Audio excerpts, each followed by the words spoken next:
Welcome, folks. I'm Garrett Weinzerl, and sitting here with me is Jocelyn Moffat, and we are here to talk about World of Warcraft.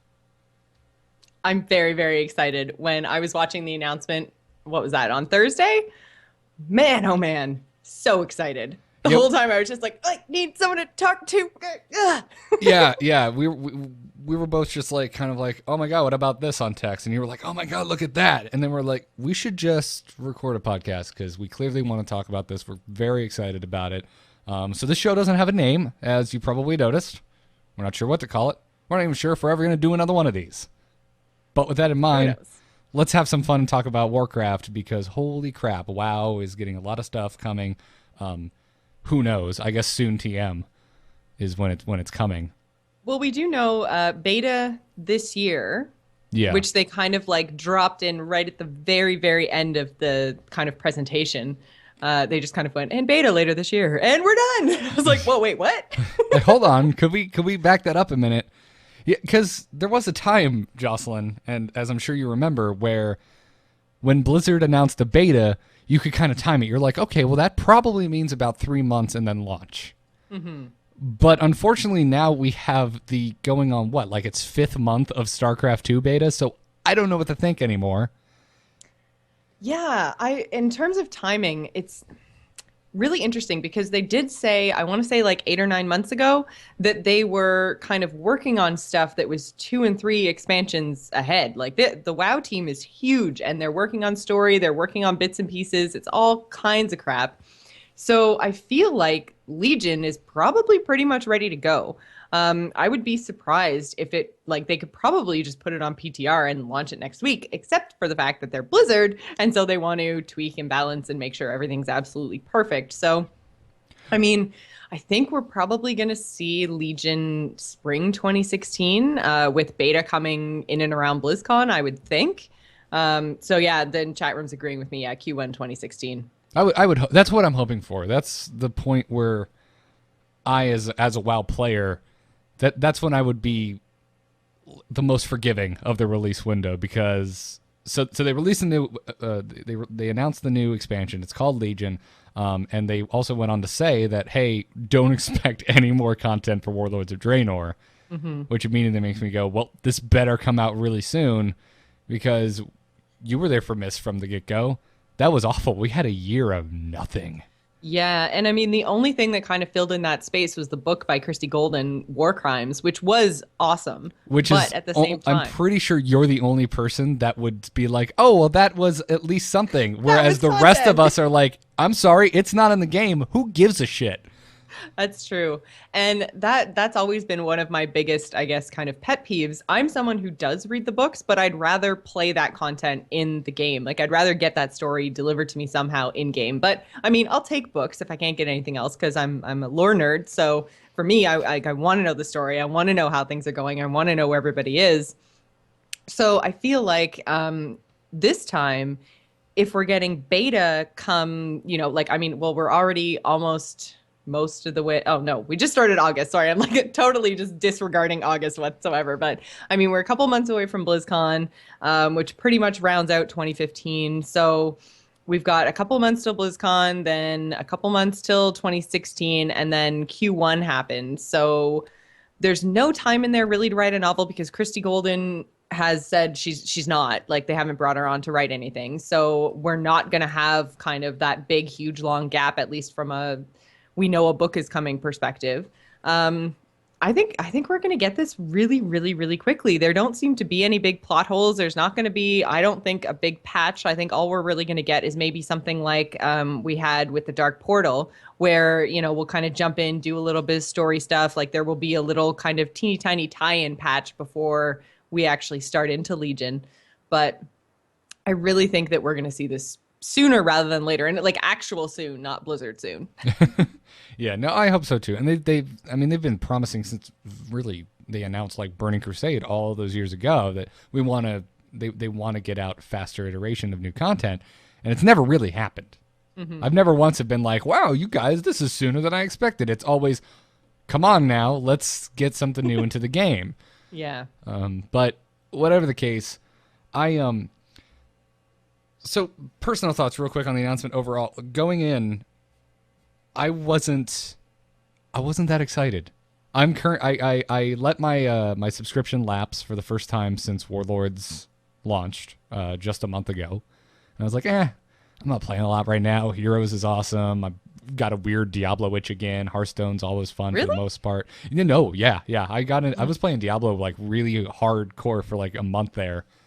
I don't know. Actually, I'll tell you exactly why. It was the it was the Eternal Conflict Diablo event in Heroes of the Storm. I'm like, I want to play some Diablo. I want to kill, treasure goblins and actually get stuff from it. Fair enough. So that kind of did that. So I went in knowing, I'm like, oh, WoW expansion. This is strange that they're not doing it at BlizzCon. You're not doing the big announcement at BlizzCon, but whatever. That's cool. I know Gamescom's big for them, and I'm not sure what else they would announce. It turns out they would announce a lot of stuff. Holy crap. Every single thing, every Blizzard IP got announcements at Gamescom. But this was, without a doubt, the biggest single announcement. So I went in with really low expectations, and I came out just being like, oh my God, foaming at the mouth. Got to get back in the WoW again. I cannot wait for this. I mean, what about you? What was your lead up to the announcement like? Well, for me, with 6.2, basically what happened was I was playing Warcraft probably somewhere between 3 and on the upper end 12 hours a day going into 6.2. I was in Ashran constantly. I was grinding, really trying to get my Nemesis title. It was the only thing in Warcraft that I really got into this expansion was PvP. And then they completely, utterly broke it in 6.2 and I stopped playing. So I hadn't played Warcraft. I kept my subscription going, but I hadn't actually played and still haven't played in probably 8 weeks now, I guess. I jump in here and there just to kind of keep my Gladiator Sanctum going. I managed to get one good session in Ashran because I just randomly queued in, and this is a problem. I randomly queued into a good raid, but then what happened was I finished a Nemesis quest, so I had to go back to my garrison, so it booted me from the good raid. I went back into Ashran and got a total bad raid. Am I allowed to swear? I already said shit once, so I think okay, yeah, I got a totally shit raid. So I was just kind of like, well, now I don't want to PvP anymore. And I haven't gone back into Ashran itself since I keep my Gladiator Sanctum going because I had like 5K of the currency that you need to keep the Gladiator Sanctum going because I had been PvPing so much. So I haven't had to actually go back into Ashran, but with the new changes to PvP, which we'll talk about later on, I think I'll absolutely get back into it. Like, I'm really, really excited for PvP again. But no, like, Warlords was okay. I was excited about Warlords going in because the Christie Golden book got me really hyped. I missed all of the kind of like content in Pandaria because I was just that far behind people when they were leveling. Because I was at like level 80 when Pandaria launched. So I still had to play through all the Cataclysm content. And then by the time I got to Pandaria, everyone was already max levels. So I missed out on all that stuff. I missed out on Pandaria raiding. But I kind of caught up on the story and then was really excited for Warlords. And then after, I guess, the story of the main quest, which was really, really good, I totally fell off of PvE content and just didn't follow. I was just like, it wasn't exciting to me. It was just like, oh, and here's another orc warlord that we have to kill because he's evil like all the other ones. And he's in this fiery iron citadel type place. Yeah, like I feel that. all the other ones. At first, I was kind of excited about like the flavor and the feel of Warlords, but yeah, I got to a certain point where I'm like, I'm just done with orcs, man. Everything is orc. It's orcalicious in here. Exactly. Everything was orcs. Even like I went back to my garrison and I was kind of excited because there were a couple of little things you could tweak. Like you could tweak like your flag thing and your statue thing and what your guards were. And I was like, maybe I'll try to get this looking as blood elfy as I can, but no, it's still just orc spludge all over my garrison. And I'm just like, I wish there was one part of it that I could go to that wasn't just totally dominated by orcs. Yeah, it was it was homogenized. Yes, and, yeah. And I know you're really into the lore, and I've always really enjoyed Warcraft lore as well, so I've always been really tied to whatever race I was playing, and I always hated when I'm on the Horde that Orgrimmar is just a place I have to hang out if I want to be around other people. It's like, well, I want to go to Silvermoon. I don't want to have creepy, sexy role players running around being weird around me, okay? I'd like it if there was just actual normal players out there buying and selling and trading and fighting. And that just doesn't happen. You want to go to Silvermoon, it's a ghost town. Yeah, yeah, exactly. So, yeah, the like you said, the whole Warlords expansion. I was really, as a lore nerd, really excited about it because one of my favorite books is Rise of the Horde, which kind of details basically what happened in Draenor, but the first time. So I thought, going back to that, seeing that happen, seeing what would have happened if they didn't drink the blood was so cool. And then the fact that they ended up, going basically the same way in the end anyway, I was kind of like, well, then what was the whole point? I don't know. It felt really kind of meh for me. Um, they pulled a lot of pieces from previous WoW kind of ideas and storylines and everything else and kind of smooshed it together in Draenor. And there was a lot of the stuff that when I was playing through it or, finding out about it, I was kind of like, oh, that really reminds me of, orcs and humans or this, that, and the other thing. And I'm just like, it felt piecey and not really coherent the way I'd hoped it was going to be. So I'm glad that we're going back to, and they confirmed in the Q&A today, I'm glad we're going back to like our Azeroth. We're not going on some weird tangential, like, third instance of Azeroth or anything crazy, different universe, whatever. Like we are literally going back to our Azeroth and we're kind of going from there. So I'm really happy about that. Great, great. I yeah, I'm just trying to put my thoughts together now. I feel. Do you feel like part of it, at least with everyone's been talking about fan service, because what negative things I have seen about Legion have been people saying, "Oh, this isn't original. This is like a greatest hits kind of thing." Which, when you look at like the zones and what's going on in each zone, I kind of agree with that. It's like we've got like a mini Northrend, and we've got a mini Burning Crusade, and we've got a Yeah. It's all this smattering, but I don't think that's necessarily a bad thing. And also, having that kind of, I don't know, all those different things on one continent. That my favorite expansions have had that. You go into Outland, there's a lot of different crazy stuff in there. One zone doesn't look the same as the next, and they definitely did that in Warlords. But do you think part of it is? I feel like you and I kind of are on the same page in terms of the WoW lore that we like and that we care about. So do you think maybe we didn't like Draenor as much because it was a lot of like early Warcraft, like Warcraft 1, like you said, Orcs and Humans fan service, because it's all about the stuff more or less just as or even before the Orcs came through the Dark Portal, rather where you and I kind of fall after the Warcraft 3 line, and we're like, yeah, elves and druids and demigods and...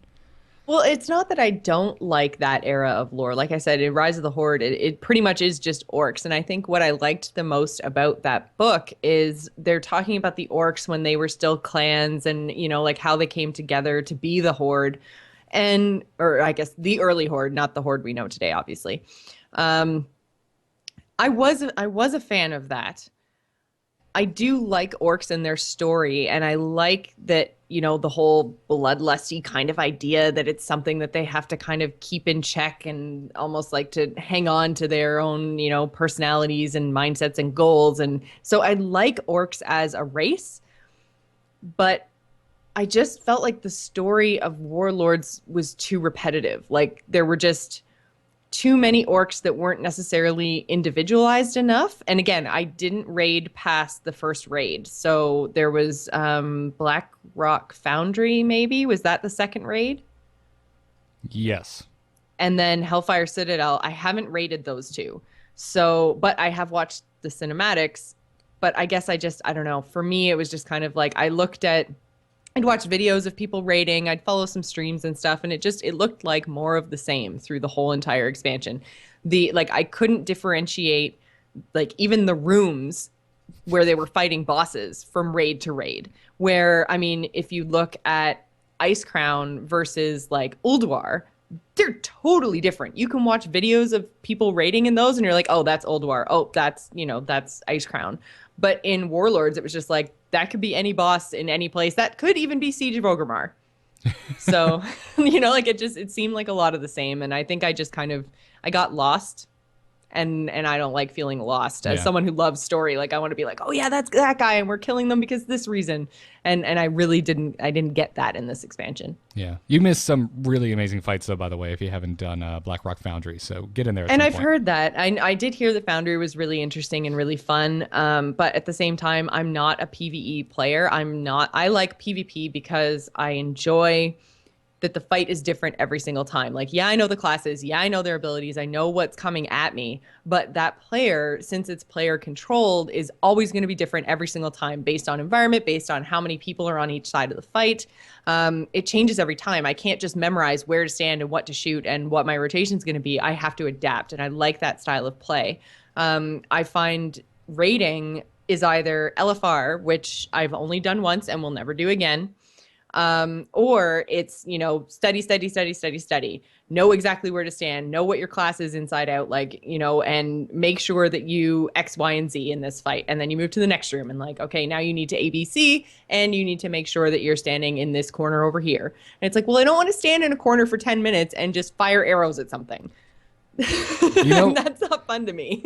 I enjoy a lot of both PvE and PvP. I have probably done more PvE, but I probably have warmer memories from PvP, to put it in that aspect. But there is a lot of interesting things that can happen in PvE, especially in a raid.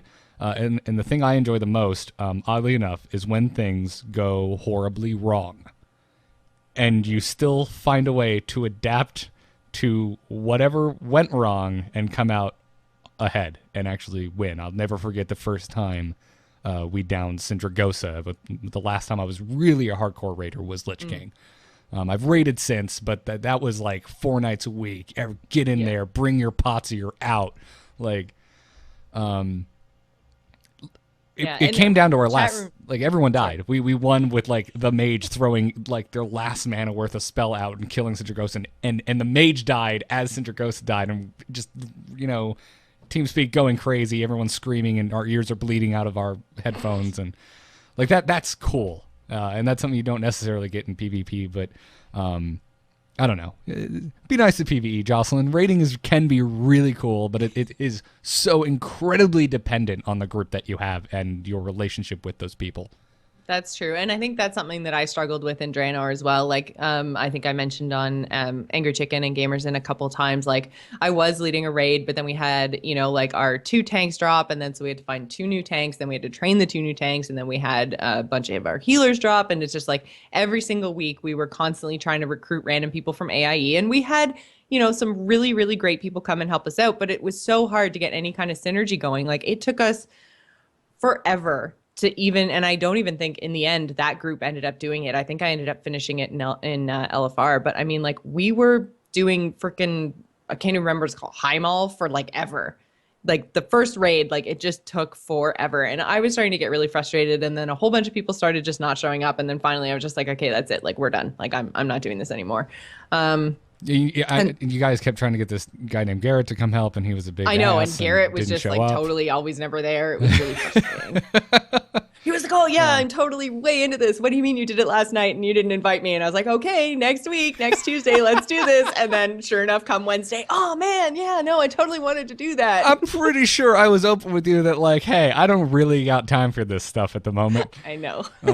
But nonetheless, Jocelyn built her raid as the no homework raid, and that's exactly what's going to happen when you don't do your homework and just spend 4 months longer than everyone else in the same raid. Yeah, no, that's true. I just wanted people to be able to show up because I'd never raided before. So I wanted people to be able to show up and have a safe place where they felt people weren't going to yell at them for, not knowing whatever.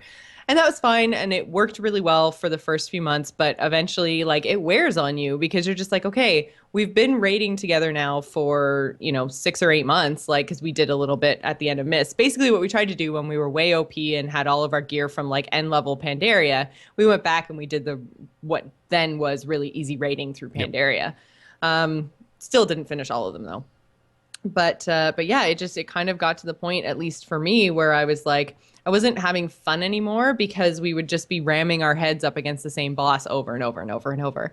So, I mean, and even then, we would know all of the mechanics of the boss, but it's just yeah, for whatever reason, we weren't meshing as a group. And that started to really frustrate me. And what frustrated me the most was then just people not showing up. And I was just okay, we're never going to get some synergy with our group if people just don't show up. We had the same probably 6 or 7 people that would show up ready to go every week. But then I'm just okay, we just have to get to 10. No, I've absolutely been there. I've I've been in hardcore raids. I have led raids. But I know how that can be. I had a falling out with an entire guild over a raid group once. And it just happens. There's, you know, at some point you just have to be like, yeah, I'm done. I'm out. I can't take it anymore. You guys are driving me nuts. Yeah. And that's no good. But I've also had just such amazing experiences with raid groups, and it's hard. It's a lot of trial and error. But I don't know. Maybe in Legion we'll get a raid going if we can finally find some extra time. You know, I'll be married by then. I won't have to worry about a wedding. I see Katie giving me the eye over here, like, you think you're raiding again, son? But I don't know. But let's talk about Legion. So Legion's been announced. I know, we totally just went like way off on like how we feel about WoW in general tangents, and we're 25 minutes in already. I don't know about you, but I'm having a really good time. So. Oh yeah, completely. I feel like I always lack a WoW outlet because I try not to talk about it too much on Gamers In because it's supposed to be general gaming. I try not to talk about it on Angry Chicken because that's supposed to be Hearthstone. So I don't really have a general WoW outlet. I'm just like, oh, I want to talk about all the things. Blah. Yeah, very, very, very true. So Legion's been announced. Lots of stuff coming with it. Let's talk about. So we're getting a new class. We're getting the Demon Hunter. We're getting a new continent, the Broken Isles. It's just Alpha Palooza in there, which is an instant buy for me. We're getting artifact weapons. We're getting class order halls. We're getting level cap raised to 110. We're getting new dungeons and raids, obviously. New honor system, which I know you're really excited about, and we're going to talk about that. I'm actually going to save that for the end because I know Jocelyn is just going to get so long-winded, I will just have to use actual time against her. I mean, like, Jocelyn, you just can't talk for 3 hours about PvP. Are you sure? Maybe. I don't know. Maybe we could. I don't know. We'll see. Let me check and see if we were planning on eating tonight, and then we'll go from there. But there's just so much stuff coming. Where should we? I think we should start. There was a Q&A today, and they dropped some tidbits about the expansion as a whole. Overall, the Q&A was terrible. The Q&A was really, really awful. Basically, they didn't say anything new in the Q&A that hadn't been kind of revealed on fan sites. Because, I mean, Icy Veins had a Q&A with the developers within 24 hours of the announcement. And there was a ton of information released during that Q&A. And then there was another, I don't actually know if MMO Champion had a Q&A or if they pulled it from multiple sources. But anyways, there's a lot of information up on MMO Champion. And so if you went looking on all the fan sites, you would have found all the information that they talked about in the Q&A today. So I was kind of sitting there and I was just like, oh man, like there's literally nothing new. Like these questions that they're asking, and obviously not Frodan's fault. Questions they're asking are from cards, from Blizzard, you know, so all of them there was nothing crazy. Haven't been that great. If you watch the Heroes one they did, it was like, let's take some questions from the audience. They took 3 questions, and they were questions we've heard answered like 6 other times in other points, and it's just like, well, if you didn't have new information to give us, why'd you even bother having this? But yeah, no, we've definitely got enough information. I just don't think they needed to have another thing like this. But there were a few interesting points that they brought up. One, of course, from a lore aspect, is that this is taking place in Azeroth, in normal, actual Azeroth. We're not in an alternate universe or an alternate timeline. There's no Doctor Who going on here. Yeah, no, we're back to basically where we left when we went through the portal, which is great. I'm really excited about that. Yeah, me too. I like the idea. Okay, we're back in our world. We're moving things forward, even if we are still dealing with Gul'dan and apparently Illidan, which is bringing things from the past. But I'm okay with that. It's fine. I'm also a huge Illidan fanboy, so I'm a little biased. If we're in full disclosure, as if this was some type of political debate. But yeah, they said we will eventually be able to fly. A lot of people are worried about that. That will come eventually in Legion, but they said it's going to be very similar to Warlords, not till pretty much the end of it, and you're going to have to do an achievement to actually be able to fly. Can we just talk about just flying in general in Warlords before we move on too far? Okay. Actually curious where you stand on it. Well, the thing is, I still haven't earned my flying in Warlords because you have to grind up all the Tanan jungle rep, and I have zero interest in that at all. So you do have to do a lot of different things and basically experience as much of the Warlords content as possible before you get flying. And I like that. I can't fly in Warlords yet, and I don't miss it. There's a couple of times where I'm kind of like, oh man, I wish I could just get there and, you know, be done with it. But That's really, really rare. And normally it's because I'm trying to skip over something. Like I don't want to spend time like running back and forth up a mountain or something. But I don't miss it all that much. I'm kind of fine not flying in Warcraft. I don't know. I do like that they made it so that you had to get an achievement. It wasn't just everybody gets flying as soon as you hit 90 or everybody gets flying as soon as you patch 6.2 drops. I don't know. How did you feel about just flying in Warlords? Like, do you have your flying yet? You must not because you haven't played in a while. No, no, God, no. I haven't even touched Tanan Jungle, and honestly, I'm not that interested. By the time it came, I was already bored. It was something I really wanted. From the get-go, I'm like, man, I want to go to Tanan Jungle. And then by the time it came, I was already burnt out. The thing is, it's not really like Tanan Jungle, because they released the whole like lava green demon blood stuff, and that went everywhere and kind of destroyed the jungle. And this is also the reason that I'm excited that we're going back to normal Azeroth, is because when that happened to Tanan Jungle, I didn't care. You know, when they drastically changed things in Cataclysm, even then when I was still only dabbling with Warcraft, like I cared. I was like, oh wow, this is somewhere that I've spent a lot of time in. And all of a sudden it's radically different because of this thing that this jerk freaking Deathwing did. That actually meant something to me. I feel like now that we're back in normal Azeroth, the expansion is going to mean more, which is kind of funny because I didn't feel that way in Burning Crusade when we went to Draenor when it was all explodey. I still felt good about everything I was doing there. Warlords just felt kind of like, well, this isn't my universe anyway, so it's a little bit throwaway.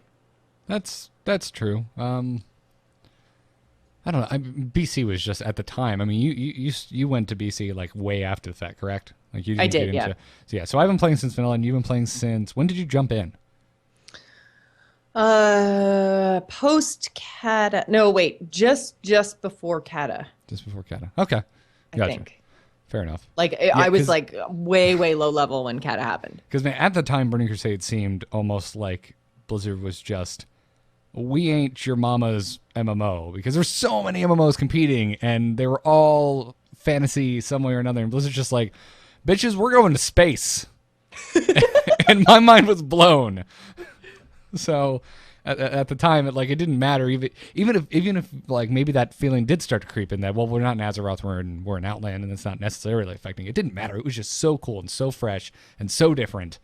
And again, huge Illidan fan, so I was just in on it.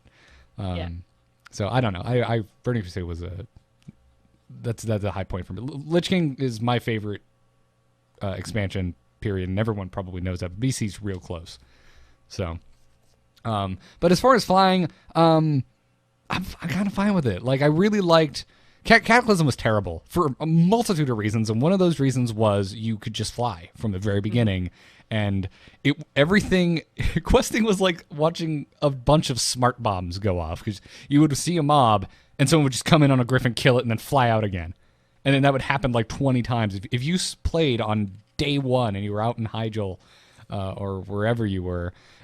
It was just, everyone was just dive bombing everything. Yeah. No one was on the ground experiencing what the zone actually looks like with this sense of scale around you. And that's one of the things I feel like WoW has always done very well, is the sense of scale.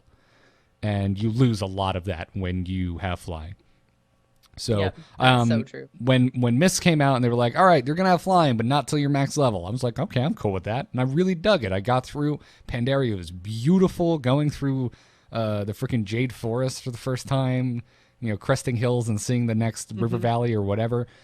Just impressive as all hell. And I loved it to pieces. Then we go to the Warlords. They do it again, except it's just completely it's just not there. You just can't get flying no matter how hard you try. I don't think they need to make it as hard as they made it. I kind of fall in between. I'm fine with it not being there from the beginning. I really like it like that. If you've ever played on a PvP server, that just brings all the fun back immediately. It's like, oh, yeah, we can't get away easily, guys. Everyone rolling a paladin again and bubble hearthing for their lives. That's great. That's really good. One of the reasons I don't really play on PvP servers, actually, because when I want a quest, I just want a quest. I don't want to get killed. But nonetheless, I feel like it makes that experience better. So I would like to go back to the Mist's way. But if they, if they keep it as difficult as it currently is, I'm not one of those people who's going to get on the forums and say, I'm not buying this if flying isn't brought in, I I don't care that much. The only thing I care about is the fact that all my flying mounts look really friggin' stupid running around on the ground. That's the only thing that that's ruffles true. Some my of my feathers. favorite mounts are flying mounts, and some of the ones that I've paid for because I'm one of the people that buys the mounts.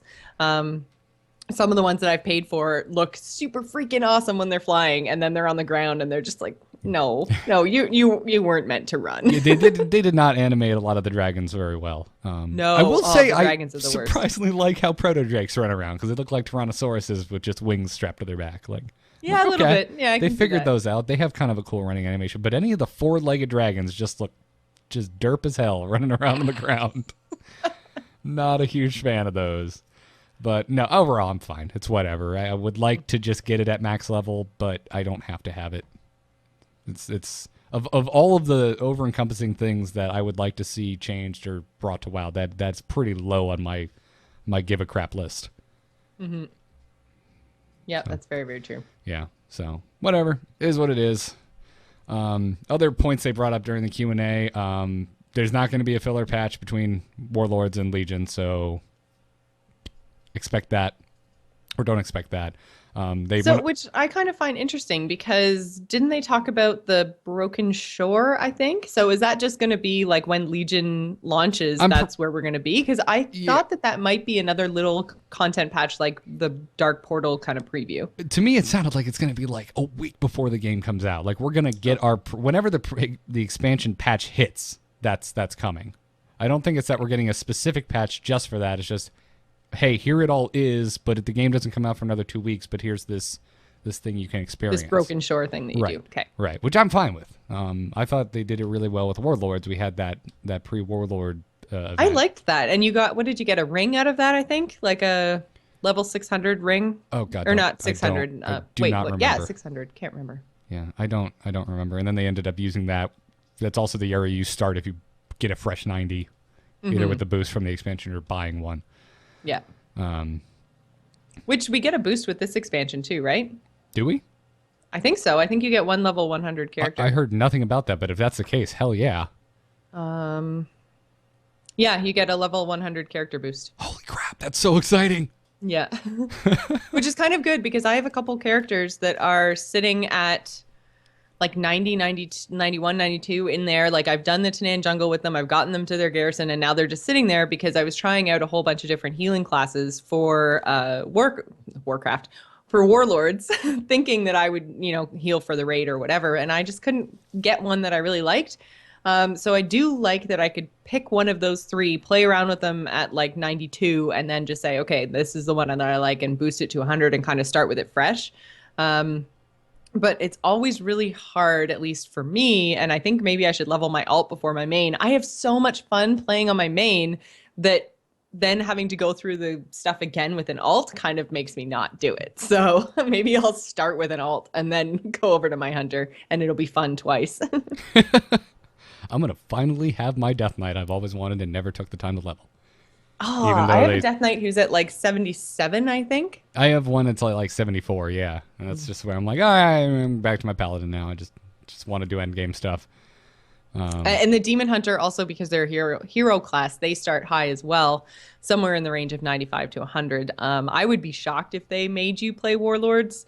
I think that, well, maybe what they might do is the same thing they did with Death Knights, let you go, a few levels in whatever the Demon Hunter story is, and then throw you in, like, have you hit 100 as a Demon Hunter and then start up the Legion expansion. I just looked at our live stream. I can't believe how many people are watching this. Damn it, Garrett, don't get distracted by Apparently Sunday is the day we should be doing live streams. There you go. So they talked about no filler patch. They said, on that note, Ruby Sanctum didn't really work out well. That was a filler raid in between Ice Crown and Cataclysm's release. They said it was interesting for a week or two, but there was really only one boss to kill, and then you were done. So I mean, that still, guys, it's still content. Don't just it didn't work out that well. You know what works out even less well? Nothing at all. Nothing at all is even worse. Way worse. So? Move faster. Damn it. But if they don't take time to build a filler patch, maybe we just get Legion faster. If that is true, but we're never going to actually know if that's true. That's something everyone, all of our minds as gamers that complain, go to resource allocation first. It's like, well, if you're making this thing, it means this other thing isn't coming fast enough. And there's actually no way of knowing if that's actually true or not. The team is huge. The team is segmented into very specific groups. So it's not like they only have 2 coders, and if those 2 coders are working on an in-between patch, then the expansion's taking longer. That's just idiotic. Garrett rant over. Yeah, are you sure? Yeah. I'm always afraid to interrupt the Garrett rants. Please do. Just verbally smack me on the head. So, yeah. The next point might explain why we're not getting a Christie Golden book. They said that during Warlords, the team didn't do enough to express the story that was going on through in-game content, and that the Garrison campaign wasn't enough. So one of the things we saw at the announcement was a CG cutscene, a short one, albeit, but one that Ian Hazacostas said, this isn't part of the cinematic. We made this specifically just as a little bridge in the gap between Warlords and Legion. And that excites me. I hope we get more of those. So that was the little Gul'dan Illidan interaction, Gul'dan right? and the crystal. Yeah, that's not part of the intro cinematic. He said that was a standalone thing, and they've never done that before. The only cinematic we ever get for any World of Warcraft anything is the intro. Yeah. I'm really, actually, that was kind of interesting because basically what happened was Maeve took Illidan's body after we killed him at Black Temple and imprisoned him, essentially. So if Gul'dan could just walk right up to Illidan, like, where is she? Did Gul'dan kill her? Is she sleeping on the job? I sincerely doubt he killed her because she is on the official website listed as heroes and villains. So that's true. It'd be really lame if they remodeled her just to have her corpse laying in the warden prison. Like, oh hey, wouldn't that be the ultimate red herring tease thing though? We're gonna put her up on the main website. Actually, she's just a dead body. I don't know. Are they killing Thrall? Why are we running around with Doomhammer? What's going on with him? Well, and I think we should talk about that later on when we get into artifacts, because I have a lot of thoughts on artifact weapons and how that might work. I'm with you there as well. I'm just okay. While we were on the subject of red herrings, I'm just like, are you guys really just going to tell us we're walking around with Doomhammer? Because why? That's my question. Yeah. No, I mean Gul'dan's crazy, powerful warlock. I'm sure he figured some way to distract Maeve or put her down momentarily. Yeah, maybe he just got a really big stick, hit her on the back of the head. Yeah. Well, and I mean, as everyone's pointing out, I have actually read Wolfheart, and she goes bad. She goes bad. She's killing elves. She's killing everybody. She tries to kill her brother. She goes crazy in Wolfheart. So she could be a villain and possibly maybe looking for some kind of revenge now. And maybe she's actually siding with Gul'dan. Maybe she let him in. Who knows? Yeah. I sincerely doubt if Gul'dan's plan is to release Illidan, then Maeve's just be like, yeah, sure, here's the keys. Well, she's been, from her perspective, stabbed in the back by the Night Elf civilization quite a few times now. Maybe she's had it with playing on our side. Then she's just Illidan, because that's Illidan's whole thing. It's just like, I've sacrificed everything for my people. Maybe she's become what she hates. Oh, that never happens in storytelling. Especially not in Warcraft. Arthas, Sylvanas, and then bridging into other freaking Blizzard things, Kerrigan, and so on and so forth.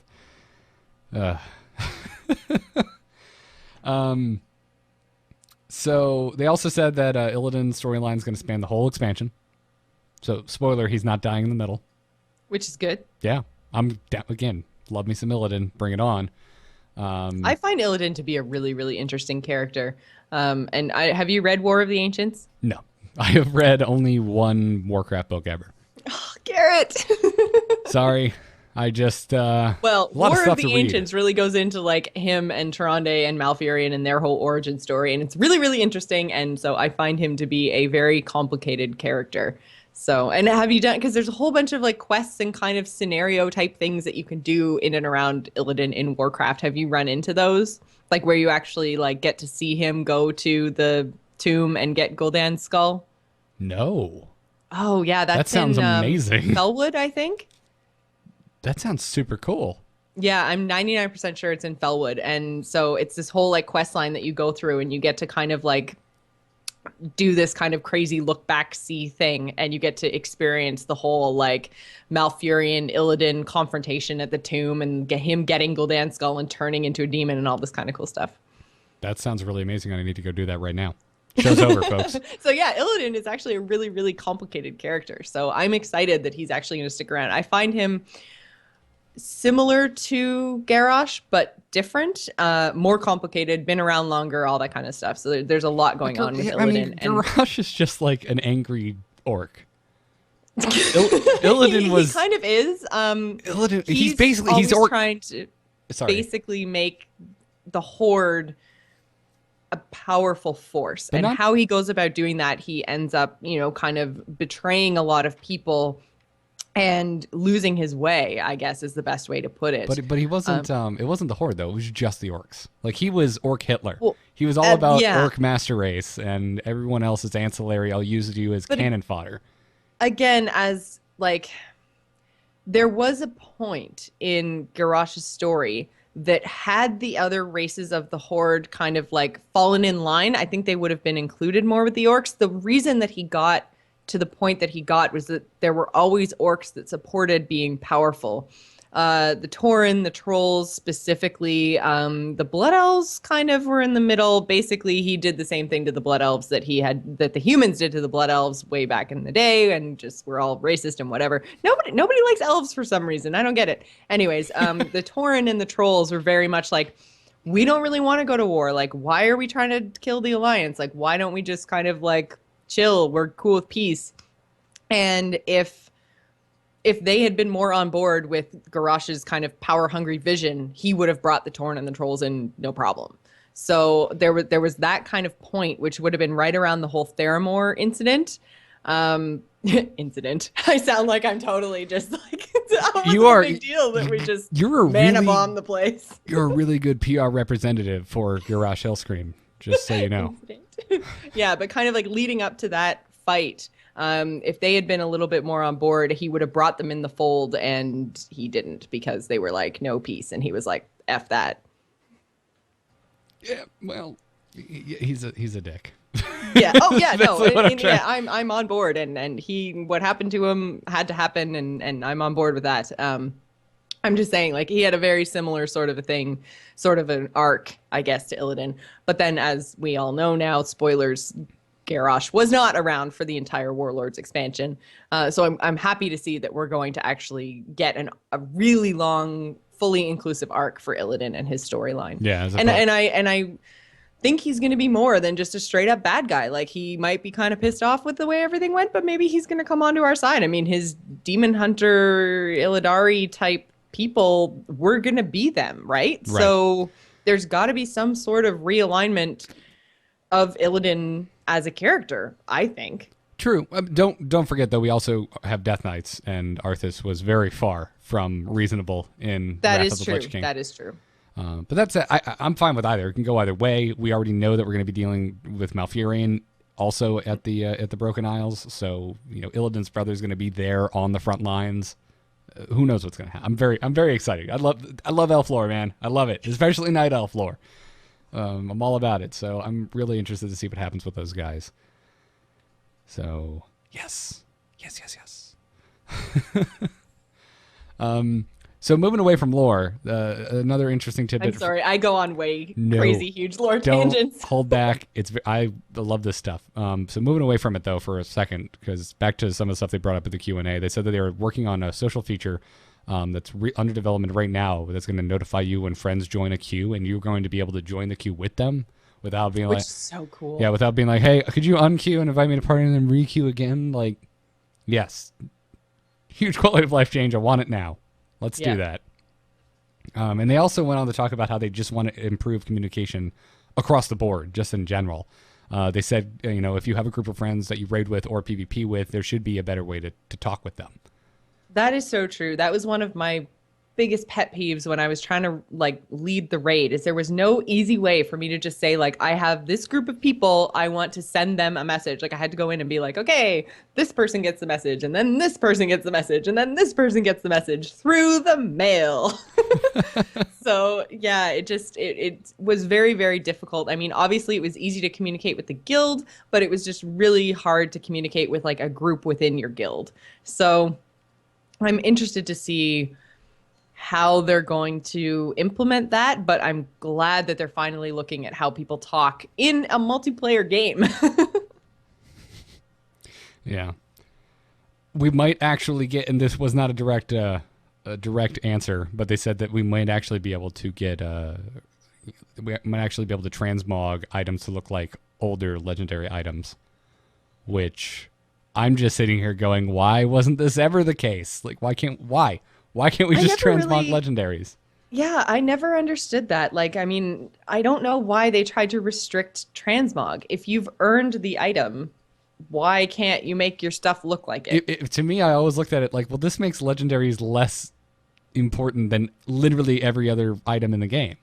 Right, That's exactly. Like, I could kill a boar at level 2 and get a dope-ass gray pair of bracers, and I can transmog my bracers to look like those at level 100 if I want to. But the Twin Glaives of Asenath, sorry, you got to sit in my bank, and I have to just equip them in front of the auction house and parade around in front of the fountain if I ever want anyone to see them. Yeah, exactly. So I'm excited because I love transmogging my stuff. Yeah, I mean, not that I have any of the old legendary items anyway, but yeah. I don't even have the Pandaria one because again, it involved a lot. Actually, I don't even have the ring from Warlords because it involved raiding and heroic dungeons, and I'm just like, can't you just reward me for being a badass at PvP in Ashran? Like, please, please. Like, I was exalted with that faction in like 2 weeks. Like, I don't understand. Well, there's your problem right there. You clearly PvP way too much. Well, that's the thing. I didn't do any PvE content. I don't even think I've done all the dungeons, and I'm 99% sure I've only done one heroic dungeon in Warlords, and that was just because there was a group of people from the guild going, and they were like, hey, do you want to tag along? I was like, meh, sure, why not? Let's see. I remember doing a couple heroics with you. Or no, we didn't do heroics. Yet. No, that was regulars. You're right. No. Yep. Yeah, because I think you hit like 97 or something. I'm like, guys, you're almost there. You're almost there. Yeah, Transmog's looking like it's getting some nice stuff. They also said that they're going to be improving the system, that like you'll be able to have your item appearances just collected somewhere separately from your bag space. That sounds wonderful. Cool. I really like that. Would be, yeah. If I could like save the fact that I had like the legendary cloak from Mist, say, much the same as like the toy box. If I could just save that I had that skin, but then be able to like sell the item for gold or whatever, basically like free up my bags somehow, that would be just amazing. I would pay money for that feature. Yeah, I mean, Diablo 3's got it down. Like, you throw the one thing you want to transmog into the slot, and here's every style of shoulder you have ever found in the game. Why can't that just be in WoW? It's wonderful. Yeah, that would be so great. I mean, like right now, I've got 5 or 6 pieces that are just sitting constantly in my bags because I transmog as soon as I get a new piece of gear. So I've got like my current transmog set just sitting in my bags in case I pick up new gear and I have to go and transmog things. So to be able to just pull that out of a collection, and they seem to be doing a lot with things that you collect and having collections in your tabs, that would be such a quality of life change that would just be amazing. Yeah. Well, let's talk about the first big bullet point on the back of the Legion box, shall we? New class, I think we should. Demon Hunters. We're getting an additional character slot, so if you're maxed out on characters, you will have a Demon Hunter slot, or I don't know, maybe your 12th Death Knight, because that's all you like to roll. Who knows? You want to have one in every race and faction, and actually there's too many of those now for those slots. Whatever the case. Joke over. We didn't get an exact starting point for their level. They said that they're going to start somewhere between 95 and 100. I say just start them at 100. Let's just get in. None of this. Don't make me go do Warlords content as a Demon Hunter. No, and I don't think that, like we touched on earlier, I don't think that's going to be the case. I think what they're going to do is similar to Death Knights, where, you know, you've got a few levels that you have to go through in like a death or a demon hunter starter area. Right. And you're going to get the story. You're going to see what happens with Illidan. You're going to, see that whole progression. Well, the thing that sucked with Death Knights, though, was you got out of the zone and you had to go to Outland. It's like you just saw all this. I think they'll tune it better than that this time. I think you'll get like an exact, like kind of like they did in Tanan Jungle when you boosted a character. When you were going through and doing your quests, they kind of spoon-fed you your abilities. I feel like they timed that really well, and they're getting better at saying like, okay, well, here's the point we want you to be at when you do blah.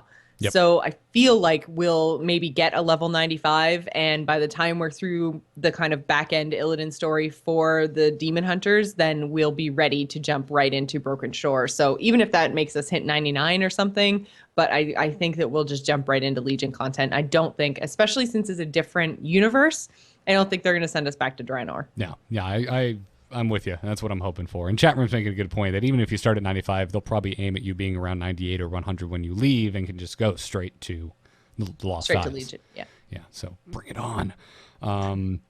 So only elves can be demon hunters. So the Horde, only blood elves, and the Alliance, only night elves. I'm all for that. Not saying that I'm biased in any way, shape, or form. I am. Well, and I mean, we should both say, like, I mean, we play elves. Yep. Like, that's all my, not all my characters. Most of my characters are elves. I have a Tauren druid. I have a undead priest. But other than that, my characters are blood elves.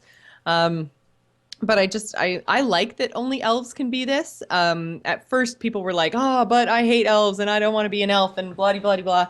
But from a lore perspective, the fact that these are the Illidari who are following Illidan, from that perspective, elves make sense. It doesn't really make sense to have a Tauren demon hunter, as cool as that would be, because they would be freaking huge. We're back, folks. We think. Hopefully this will be the last weird cut that we have to deal with for this episode. So, Jocelyn, cows as demon hunters. You think they'll be awesome? I think they're dumb. Retort. It's more so just that I think a demon hunter that big would be really cool. Not that for lore reasons, I love that it can only be elves. I just want to make that clear. I'm glad that it's only elves. All right, fair enough. So moving on with them, they're going to have tattoos. And according to the devs, at the moment, they're the only characters that are going to be able to get tattoos, which is sad. Yeah. I think a tattooed hunter could look really cool. Tattoos, not so much for priest and paladin type characters, but like warlocks, hunters, probably even warriors with tattoos would look really cool. Hopefully it's something that they kind of roll out later on in, I don't know, maybe this expansion cycle. Always more character customization, especially when you look at some of the other games in the space.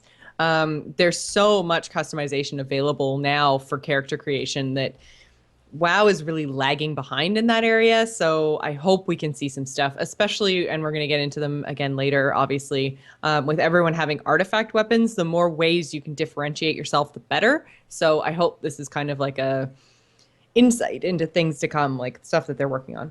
Yeah. Oh, that being said, it looks like the Demon Hunters are going to have a lot of their like body exposed with their armor, which is something that doesn't really happen with any other class.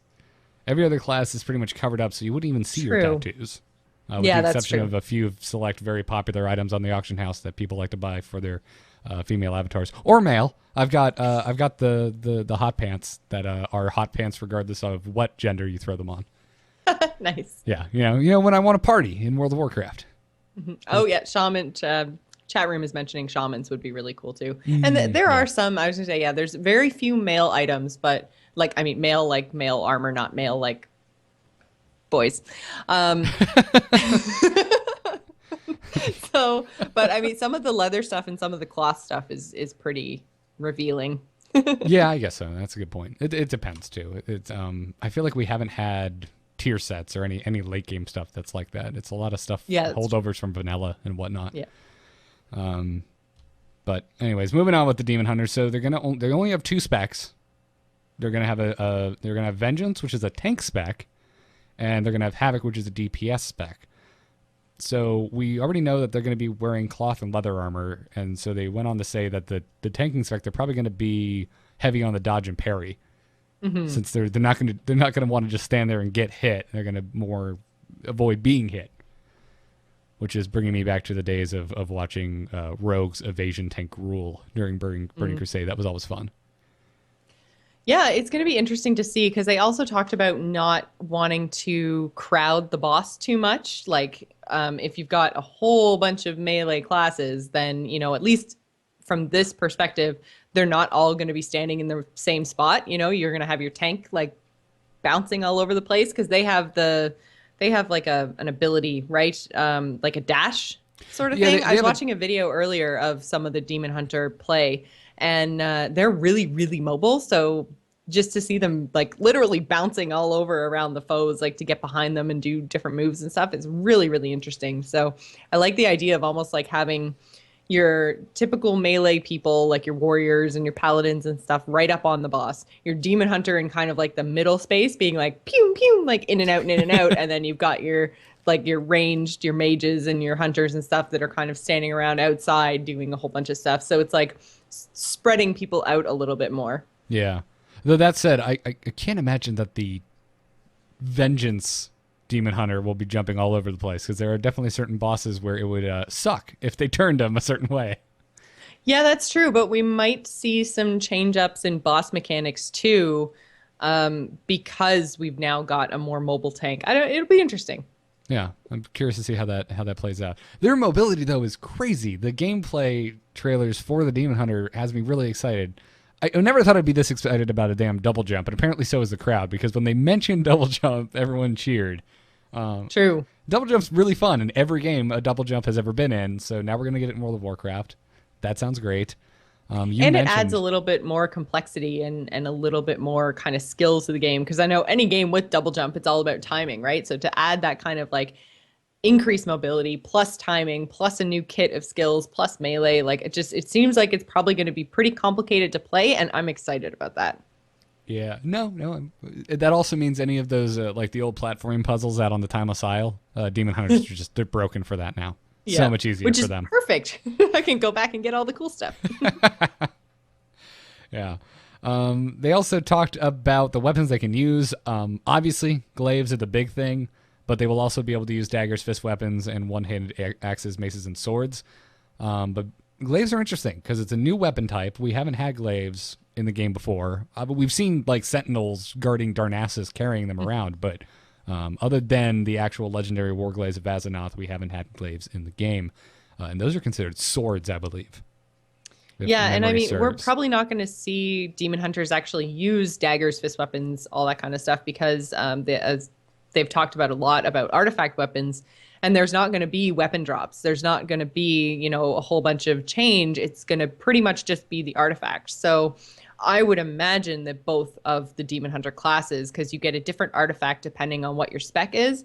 So, sorry, yeah, not Demon Hunter classes. Demon Hunter specs, both the tank and the DPS are probably going to use glaives. I can't see them giving us Demon Hunters and then saying, okay, tanks get glaives, but Havoc has to use daggers. I think we're going to see just two different types of artifact glaives. Right, and when we haven't talked about the artifact system yet, but true. When we do, basically, like if you start one of these and you get to the Lost Isles, you're gonna get your artifact weapon right away. So Demon Hunters are gonna be running around exclusively with glaives for the immediate future. But it does say on the website that they can use these other weapons, even though it doesn't seem that that's going to be a factor. Because again, one of the first things we'll talk about when we get to artifacts is a point that weapons aren't going to be dropping in Legion. We're going to be we're going to start with our artifact weapons, and we're going to stick with them for the entire expansion, it sounds like. But I'm excited for glaives. When you get them, they're actually going to fill up both slots. So it's not like you have to find two glaives. You're just going to get a glaive, and you put it on, and you've got one in each hand. So that's cool. I'll be interested to see if, especially more so for Havoc than for Vengeance, but I'll be interested to see if you can actually throw them, because that's something that they talk about a lot in, the books and everything else. Like, whenever they're talking about Night Elf combat with glaives, they always talk about them, throwing them and returning to you. In the video, it shows them throwing them. Oh, does it? Gameplay video. Sweet. Yeah. Okay. It showed him that now. engaging with a demon by throwing them, and then it came back, and then he dodged in, and then he slashed the crap out of him, and then he dodged out, and he threw him again, and the thing died. And I love the way this looks. Now. Yeah, they look great. I love this idea of high mobility. It reminds me of like combat rogues from back in the day when it was less about being sneaky and just staying behind you. Like combat rogues would just run around you and jump over you. It's great. It's good stuff back in Burning Crusade. Yeah. So we're getting Spectral Sight as Demon Hunters, of course, because they ain't got time for eyeballs.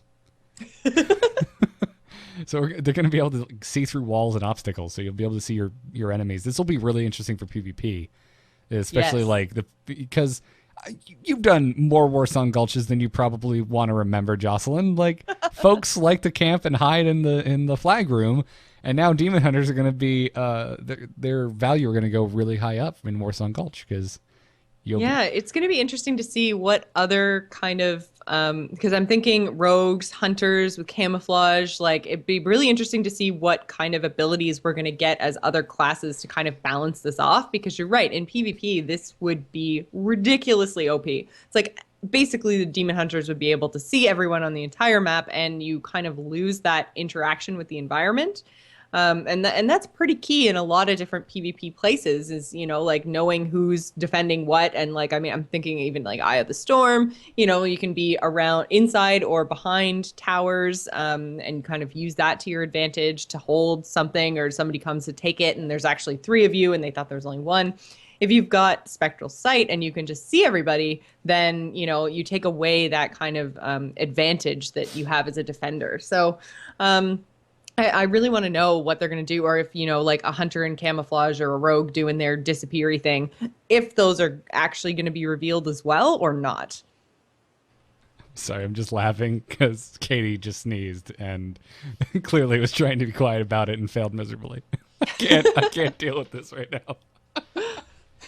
I just had to laugh. I'm sorry. Yeah, I'm really interested. It's okay. It's not like I was making a really important point or anything. You were. I'm just like, I was trying not to break and I couldn't help it. Yes. And so Spectral Sight, new abilities, countering. Super cool. Also the idea of being a tank with Spectral Sight in a capture the flag battleground. You're just the star. You've got way too much health. You've got ways to evade. You're high mobility and you can see through walls. Grab that flag and go. Yeah. We haven't talked about metamorphosis. Obviously, they're going to have that. They're going to get their wings. They're going to get their cloven feet. It looks like if you are a vengeance spect demon hunter, which means you are the tank, you don't get wings. You get these weird like demon spines coming out of your back. Okay. Which makes sense. It makes them look bulkier and more tank-like, as opposed to like a little skinny damage dealer. So we didn't really get to see it in the gameplay preview, but the devs did mention that when you get these wings, you're going to be able to glide. So you'll be able to glide into battle and whatnot. So that's pretty great. They look awesome. Cool. I'm stoked for that. I'm kind of excited that you're not always in this form. Cloven feet look kind of silly. Don't want to be tiptoeing around everywhere like a Draenei. So that's true. Yeah, I'm really looking forward to Demon Hunter. Is that going to be like your first ult that you're going to level up, or you think you're going to do something different? It kind of depends. I mean, I want to try different roles, so I feel like doing a tanky demon hunter would be kind of fun because I mean, obviously playing hunter, I DPS as a rule. I guess it kind of depends on what I plan to do. For PvP, obviously my hunter is going to be my main for PvP, and that's probably where I'm going to spend a lot of my time. So it's just going to depend who I end up kind of falling in with for PvE content, if I even do that, because I do want to try the Demon Hunters. I think probably I'll go Havoc because it's fun. Or I think it'll be fun, more fun than tanking. I've never been a huge fan of tanking. So I don't know. What do you think you're going to do? Because I know you tanked previously when you were raiding, right? Yeah, that's always, with the exception of very early raid days, that's always what I did. I was always the tank in the raids. I've always enjoyed it. I still enjoy it. So I don't know. Demon Hunter's always something I really wanted in World of Warcraft. And now that's here, I'm kind of like, I don't know. Like, maybe I'll go for him. Maybe I'm not sure. The idea of starting another new character seems kind of daunting. But if we're going to be able to basically jump right into the expansion content, exactly. Yeah, they don't seem to be so looking backy now. They're more like, okay, yeah, we want you to be able to play with your friends. We want you to be able to jump in right away. So here's a boost, and the new hero class starts at, essentially 100, we'll say. So I feel like there's very much like a just go play with your friends. Don't worry about all the other stuff that came before. Just jump right into Legion and go. Yeah, I'm all for it. I haven't decided. I have no idea what I'm gonna start with in Legion, and a lot of that is because of artifacts. Which let's just talk about them right now. Yes. Sounds like they're going to be a huge portion. Like they're going to be a big emphasis in Legion. Are these artifact weapons? So these are going to be famous weapons from Warcraft's lore. Each class spec is getting its own unique artifact weapon, Which I think is super cool. now that makes me wonder, like they mentioned Frost Death Knights will have 2 one-handers, but does that mean Blood and Unholy Undead? My God. Unholy. Are they each going to get a unique 2-hander, or is there just a 2-hander shared between those 2 specs? No, each specialization is going to have its own artifact weapon. So even though, like, for instance, Hunters, Marksman, and Beastmaster both are going to be ranged, they're still going to have different artifact weapons, like one for each spec. So they mentioned Frost Death Knights as having parts of Frostmourne that get made into essentially 2. You're probably going to... So blood tanks, right? Blood Death Knights Yes. tank. So they'll probably have a 2-hander. And then Unholy, I'm not sure if, because I'm just trying to think, like, if you've got tank with a really big weapon and then a DPS with 2 smaller ones, maybe that's what we're going to see for Unholy as well. But it's interesting that they're basically taking each specialization and making it feel and look different.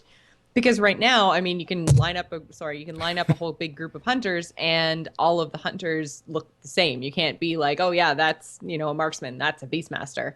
So I find it interesting that they're going to take the specs and make them feel a little bit more like you're differentiating from all your other classes. And especially when you're in and this is something we haven't talked about yet, but in those class halls that you're going to be kind of questing out of, if it's not instanced the way the garrison is, which I don't think it is, I think everyone goes into the same class area.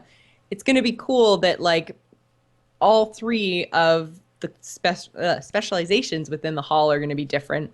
And then even within that specialization, you're going to be able to customize your weapon depending on, like, what artifacts and relics you pick up. Sorry, not artifacts. What relics you pick up, you'll be able to further customize. So I think it's a really, really cool system. This is one of the things that has me the most excited. And it's one of the things that, as WoW fans, one of the most fun things to do outside of the game is sit around and talk about what would you like to see added to World of Warcraft. And this is something I never even crossed my mind, and it seems super great. I'm really looking forward to it. So I don't know. I get Ashbringer as a paladin, so it's pretty dope. So are you a Ret Pally? That's the thing. That's one of the things that has me the most concerned. I'm dual spec. I'm not going to level protection, guys. I'm going to level retribution, but I'm going to tank dungeons and I'm going to tank raids. Well, and they did touch on that in the Q&A. So basically, like, they were talking about dual specs and what's going to happen because you're going to get your one artifact weapon, like, right off the bat. So they were saying a lot of people will level as one spec, usually damage, because it's easier. Just because, like, I mean, I've tried leveling as a healing class before, and it's just like, I'm going to smack you in the face 300 times, and then you're going to fall over. And then I'm going to move on to the next one of 25 that I have to kill. Yeah. You will never die, but yes. You might actually die of old age as in the physical world. Exactly. So you're going to be able to get your artifact for whatever your original spec is, but then they're going to kind of open it up so that you can go back and get another artifact for a different spec, basically allowing you to dual spec.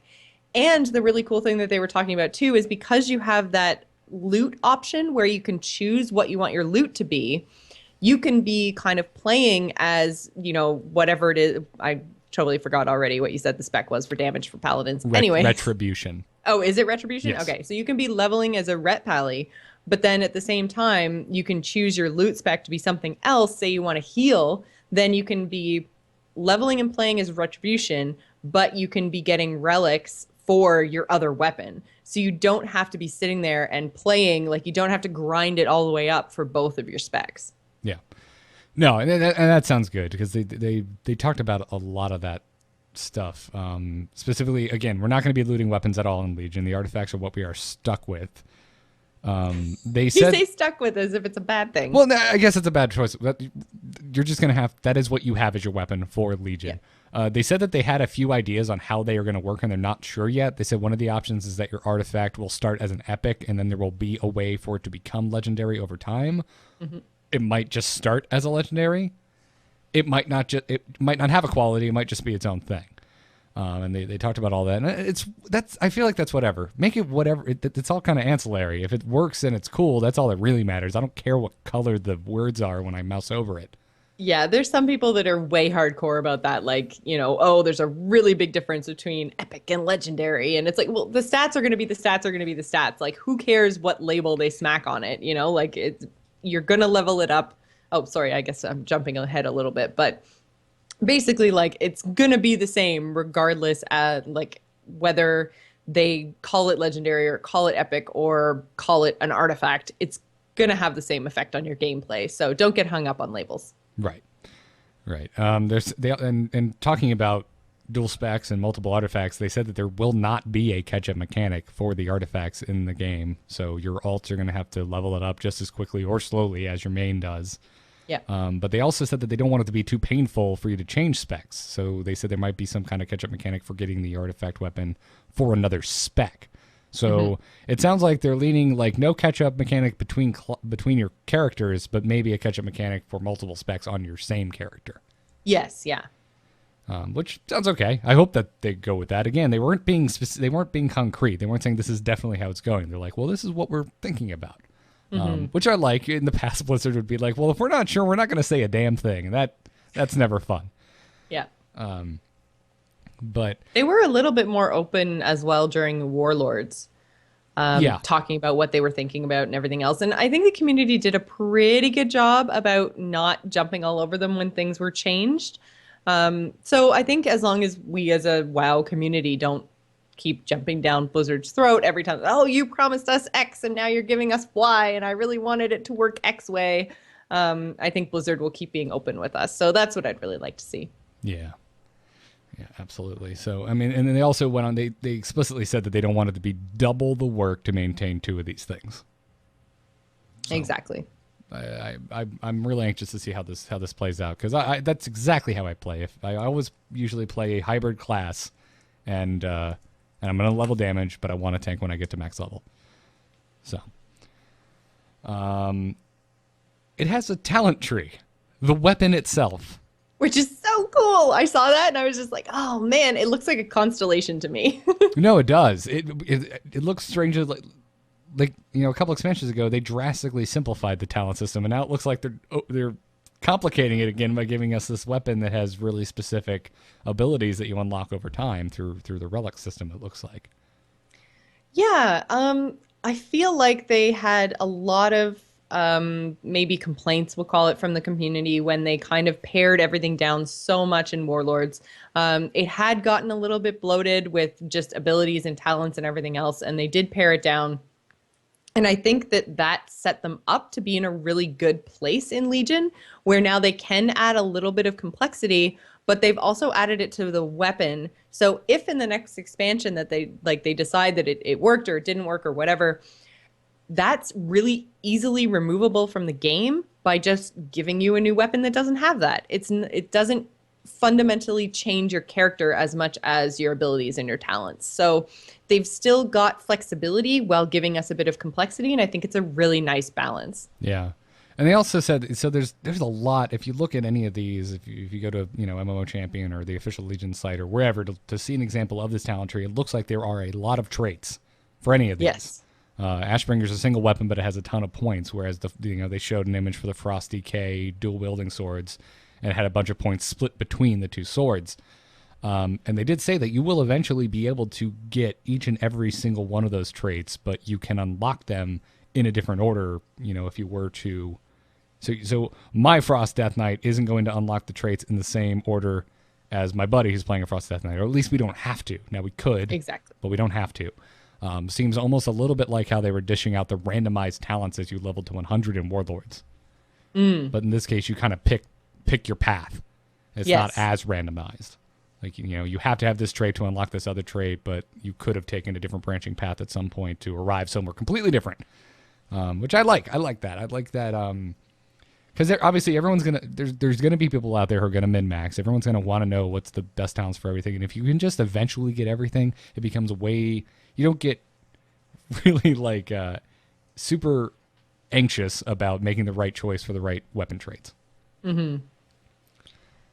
So we had a question about ferals in chat room, actually talking about different cat forms and stuff. So basically, the weapons as a druid, the artifact weapon, is going to change what your form looks like. So there's going to be like, because some of these things some of the things you can unlock with relics they talked about are going to be like transmoggy type things. Like they're going to change the look of your weapon. So basically for druids, what that means is it changes the look of your weapon, which essentially is you when you're in cat form. So it's going to change what you look like. It's still the same like cat form talent.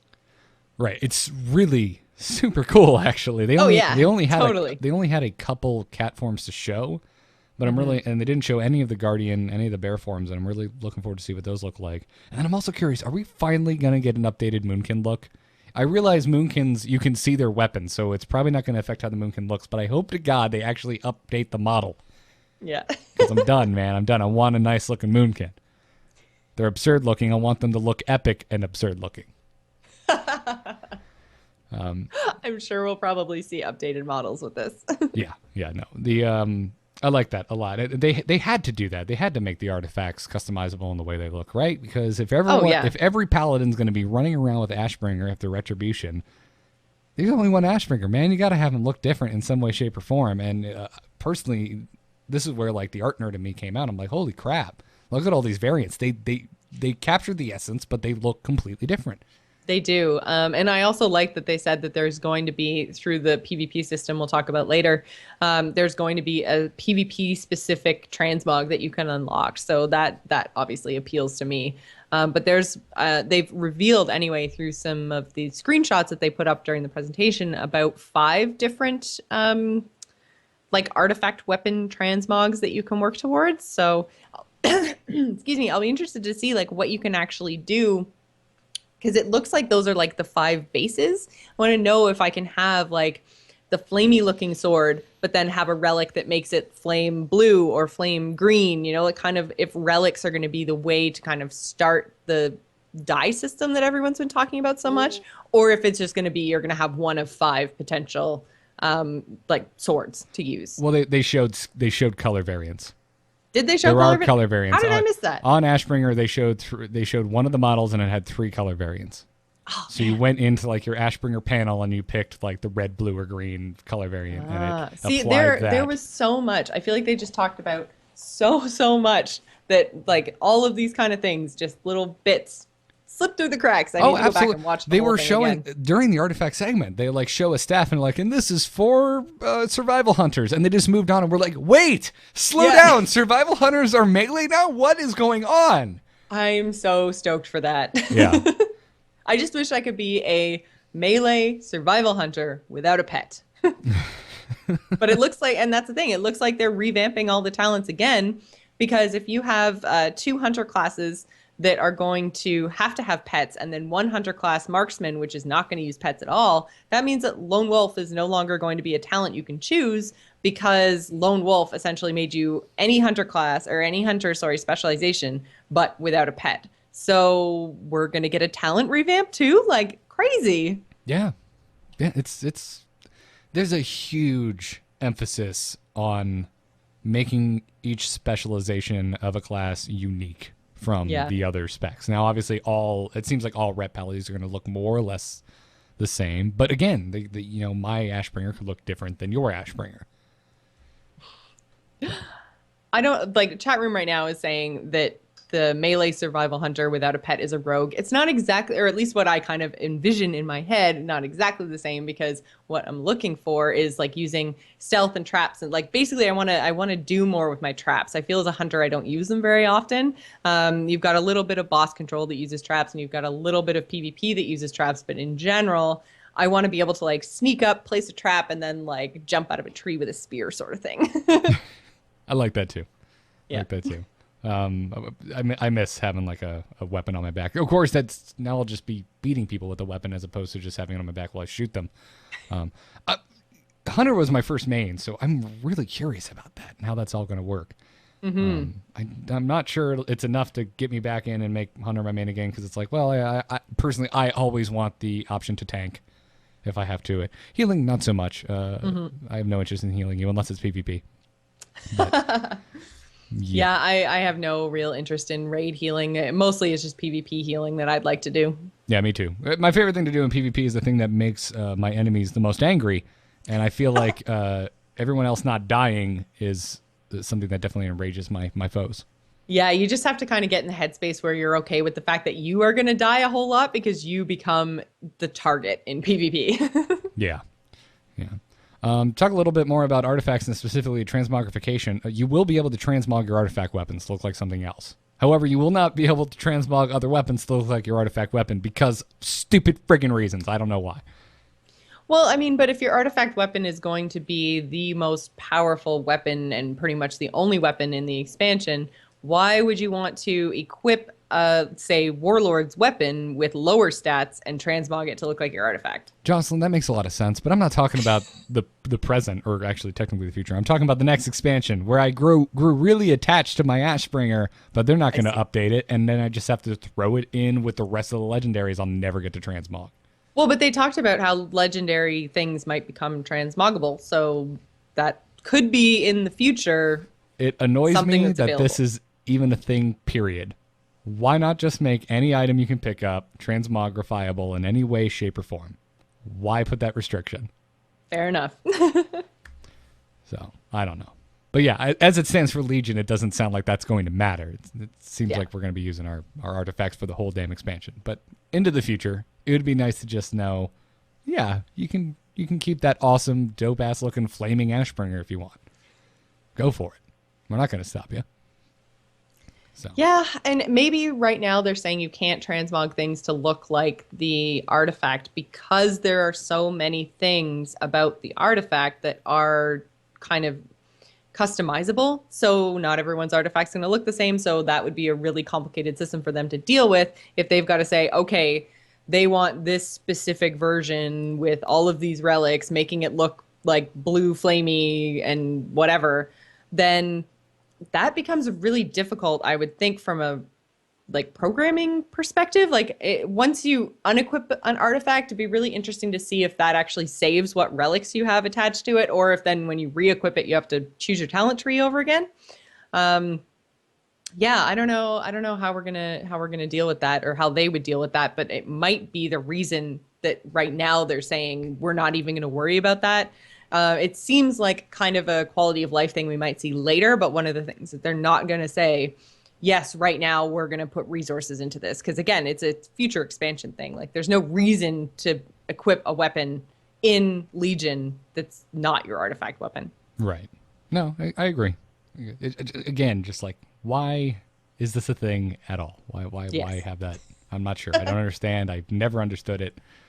So, whatever. Let's talk about classes. We talked a little bit about hunters already. Was there anything else you wanted to talk about hunters? Not really. We talked about it. Basically, all three specs are going to be made up differently. So you've got your survival hunters with melee class and a pet. You've got beastmasters that are ranged with a pet, and then marksmen, which are ranged, which is no pet, which is how I play right now. I don't know what I'm going to choose going into Legion, but I am excited about the fact that each class is going to play, or each spec is going to play differently, like completely differently. So we'll see going forward, but I'm excited for the way that they're distinguishing things. Yeah. We're not getting a stat squish, they mentioned, in terms of classes, so that's fine. I don't feel the numbers have reached Miss Pandaria absurdity yet, so I think we're okay there.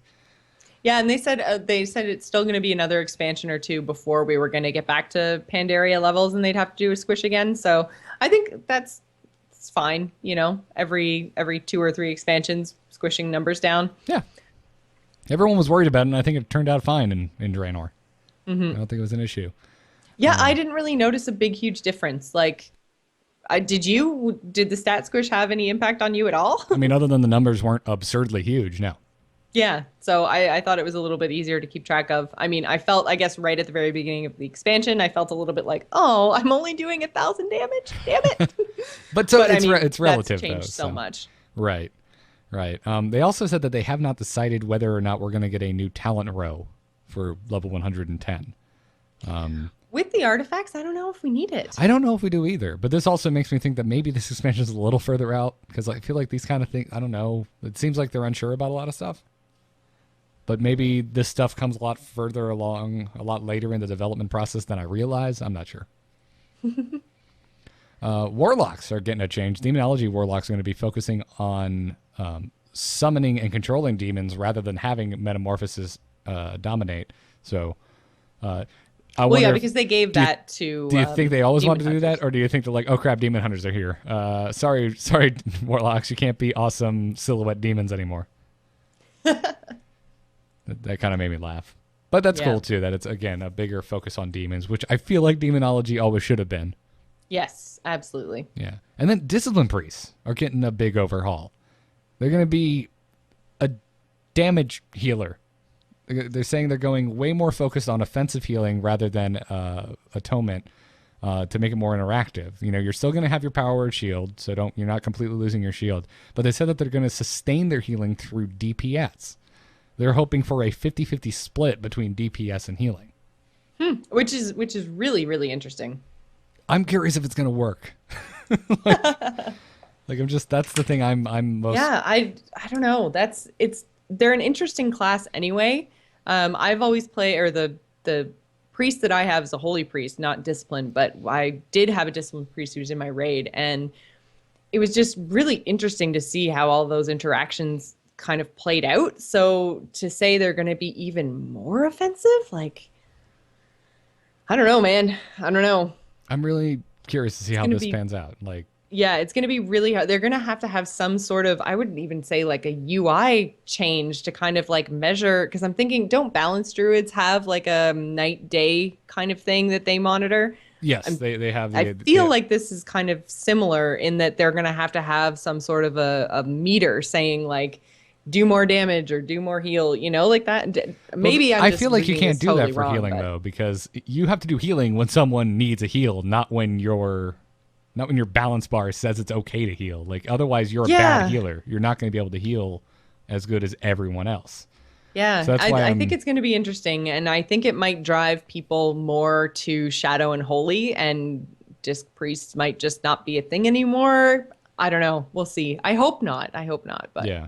I hope that the healing isn't 50% less effective than all other healing specs. But I also hope that the damage, it's damage you notice. Mm-hmm. Because if you're going to have to kind of split your time between damage and healing, the healing that you actually do for them to actually be considered the healer in your group, it would have to be very powerful. So I feel like Disc Priests, like it's going to be difficult to put them in a role. It's almost like they're going to have to be backup damage and backup healing, I'm not sure. They didn't go into a deep dive about how it's actually going to work. I mean, they said you're going to have to do damage to sustain your healing, so I'm not sure if you're going to be marking someone for heals, and then as you damage, they're getting healed passively. I could see something like that working. That could be interesting, as long as I'm not just spamming smite. So I don't know. Color me interested, but also color me skeptical. Mm-hmm. Because I feel like it hasn't worked. Any big class changes like this, you always have to be skeptical because, I mean, it's so difficult to know how it's going to play out. It's the same as Hearthstone cards. They announce a new card, we look at it, we're like, oh my God, that sounds amazing, or that looks stupid. And then you see it on ladder, you see it in the meta. It's going to be exactly the same with this. Like at first we look at it and we're like, oh, Disc Priest, I don't know. But then, like, I'm sure that we're going to get in there and then we're going to just be like, oh, well, that priest just wrecked my face. Who knows? Time will tell, I guess. Yeah.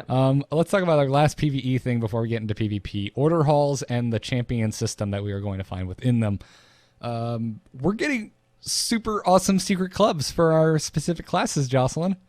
I know, and I'm so excited that they're not just in some central hub. Like, I was picturing, like, Dalaran just having, like, all these little halls that you go into that basically just look like churches or something. I don't know. They're basically all the same buildings with slightly different decorations inside. That's where my brain immediately went to, but no, that's not the case. These things are all over the place. Warlocks are on their own freaking planet. I know. They're totally going to be everywhere. You're going to have to go back to places like, I mean, the Paladins were, shoot, I can't remember what it was called. Lights Hope Chapel, They're I think, under which is, Lights Hope Chapel. Yeah. So I'm assuming this yeah, is you're not. going to be all over, like even vanilla content. Yeah. So I'm assuming this is not faction specific. So Blood Elf Ooh, that's Paladins and interesting. Human Paladins are both going to Lights Hope underneath Lights Hope Chapel. I don't know. I feel like they would have to be two different places because one of the things that they did say about this expansion is that basically like Alliance and Horde are at each other's throats. So if they're going to be at each other's throats, whether you're a paladin or not, I'm still going to want to kill you. Well, that's so, they said they're at each other's throats, but it kind of sounded like they were billing you to be the new neutral party, where you're just like, yeah, my faction can't get their shit together, and we're all going to die if I don't do something about it. That's the vibe I got. Because they're like, you are the hero. You're the person leading the fight against the Legion because Varian and Vol'jin just can't get it together. yeah, I don't know. I think there's some real iconic places, but I can't imagine, I cannot imagine being in a hall full of hunters with a whole bunch of Alliance hunters. Like that would, and maybe it's because I've been PvPing so much, but I'm just like, God damn you dwarf hunters, I just want to shoot you in the face right now. Chat room's making a really good point too, that, you know, our capital is going to be Dalaran again. Yes. So we're not having faction specific capitals. Now, I'm True. wouldn't be surprised if it's like it was before and there's a Horde and an Alliance wing that only the Horde and Alliance can go into. But I also wouldn't be surprised if they got rid of that entirely. We already have a system now where we can go into, oh my god, I'm blanking. What's the PvP area right now? Ashran? Ashran. We can go into Ashran and we can fight on the other side if there's an imbalance of, you know, there's too many Horde players, you can just go play on the Alliance as an orc. Oh yeah, So the mercenary system. I feel like this is you know, a big leap in logic, but I wouldn't be surprised if we're moving towards a more and more where they're going to be tearing down those more or less the party lines, I guess. Which, I don't know, it makes me sad because they're introducing a whole entire new PvP system, but then making it so that there's no reason to PvP. Because right now, I mean, unless you can choose a side, unless they're going to, you know, make some sort of conflicts somehow that you have to choose a side on, and then Alliance and Horde are fighting versus Alliance and Horde over some sort of goal. Like, I don't know. I don't see how PvP works if Alliance and Horde aren't at war, basically. That makes me sad for what they might do in this expansion. I mean, PvP still works because there's still a winner and a loser, so it doesn't really matter. I mean, look at any other game. That's true. There's a winner and a loser, but I want a reason to fight. Fair enough. I mean, I get you from a lore perspective, but from a game design perspective, I mean, there's really nothing stopping us from throwing a bunch of humans on the Horde side on Alterac Valley and realizing why no Horde want to play it. I just vomited in my mouth a little. I love your faction pride, Jocelyn. It's great. It's really For the great. Horde. I have swapped factions so many times; it's pretty much gone for me. Yeah, but, no, not me. No, it is. I mean, you can't. I'm not trying to discredit it. The Horde versus Alliance whole bit, it's a huge part of the character of World of Warcraft. I mean, hell, every BlizzCon starts out the same way. Chris Metzen going, "Where's my Alliance at?" And you hear like 5 people clapping, and someone's dressed like a gnome, and then, you know, where the Horde at, and the place literally gets set on fire, and spikes go through those 5 people that clapped before. But at the same time, I could see for the life of the game, especially if, you know, we're losing players a little bit, you know, I could see the lines start to blur. So I don't know. And also, they didn't go into any of this. This is just me having this conversation. This is total speculation, and I can see what you're saying about for like the good of the game combining things, but that makes me a little sad. Yeah. No. So we'll see. Nonetheless, it doesn't. If it's under Lights Hope Chapel, we're specifically talking about the Paladin class order hall. Yes, that's neutral grounds. That's not Alliance specific. That's Silver Hand specific. Yeah, which and kind actually, of is. You know what? That's true, because I mean, they did talk about a little bit the whole champion system, which is the evolution of the follower system, and they said you're going to have fewer, more iconic followers. And one of the ones that they actually said specifically was the leader of the Blood Elf Paladins, who is Lady Liadrin. I don't know how to say that. Forgive me, people. Liadrin. Anyways, huh? Liadrin. Liadrin. Okay, there we go. So. So anyways, she's obviously, Hordy blood elfie, and if she's going to be a follower, then I guess we're just neutral, But they and but we're they just but they also didn't specify. They didn't say yeah. if the alliance people would be able to gain her as a follower. I Yeah. would definitely like it to be faction specific because I would rather as a blood elf paladin be in some weird underground blood knight place Yeah, that's what I'm thinking. than the Like, I silver mean, hand. there's so much potential, and that could be another reason, although that would mean that oh no, we're not flying in this expansion, so it actually wouldn't apply. But I'm thinking, like, they could literally put us into all corners of the entire world of Azeroth, and, like, we could go back to Silver Moon. Like, that could be the Horde Paladin area, because that's where the Blood Knights came from, and there's so much potential if they even make it faction specific to send us to literally twice as many places. Um, yeah, it's a really cool system, and I'm glad they're changing the follower system because that seemed really it got really old and really boring really fast. Um, but yeah, I'd like it to be faction specific, but we'll see. Yeah, I guess we'll. Because they said paladins will be Light Hope Chapel, not Alliance paladins will be Light Hope's Chapel. Yeah. So Don't Google image search Lady Leadrin, by the way. Man, fan art's weird. That's didn't need to see that. Okay, moving on. So I'm looking forward to this. And the champion system sounds interesting too. I really liked the follower system in Warlords. It was one of my favorite things about Garrisons. I did it first. Yeah, it grew old, and also by the end, I didn't care about any of my followers. They were just abilities. Like, what ability do you Exactly. have? And even then, I know a lot of people that went to the kind of trouble of min-maxing, getting all the right like I think I still haven't maxed out on the number of followers I can have. I have no idea who does what abilities are. Like I just literally wait till there's a quest. I go, yeah, I'd like that reward, and then it ranks my followers because they're all max level now. So it just says, oh, here's the dudes with the highest stuff, and this is the ones with the abilities, and I just match and go. Yeah. I never got really into garrisons and really into followers. And then the shipyard happened, and I was like, F that noise. Yeah. Again, I'm surprised by how much we're in agreement on how much weight we place on flavor in World of Warcraft. Like, I would have been way more into the garrison if I could make it look like an elf outpost and instead of just a bunch of elves squatting in an orc outpost, which Yeah. yeah. And plus, like I was seeing all the screenshots from the Alliance ones. I'm like, man, the Alliance, like the garrison looks so much more dope. Like I want to Yep. sleep there. The orc one looks like I would die of frostbite if I tried to sleep there.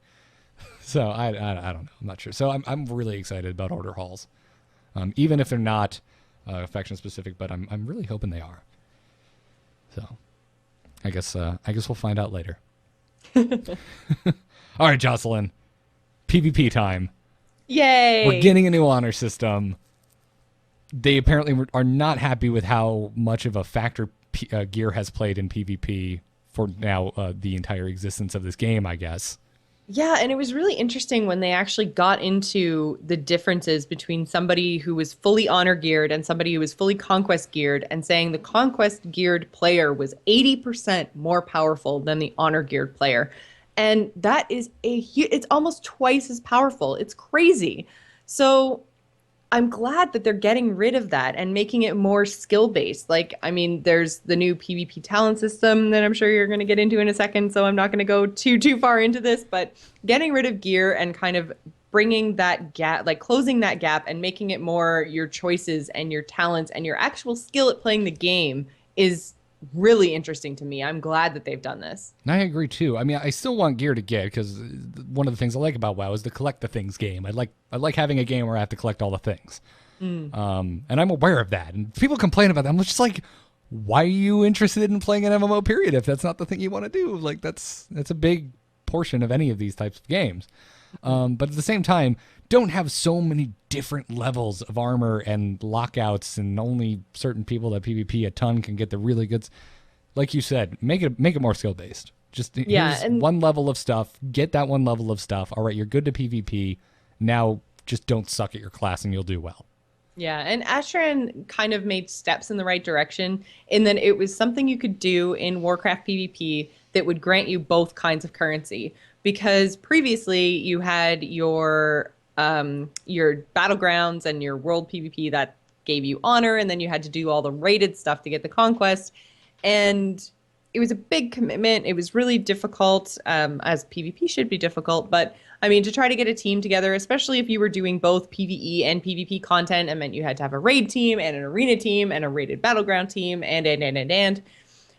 So Ashran kind of brought all that together, and by doing activities within Ashran, you got different kinds of currency, and that was helpful as someone who didn't do a whole lot of stuff, like didn't have a rated battleground team, even though that is my favorite thing to do ever. But you know, not having a rated battleground team to go in and earn that conquest, I could go into Ashran and I could get both.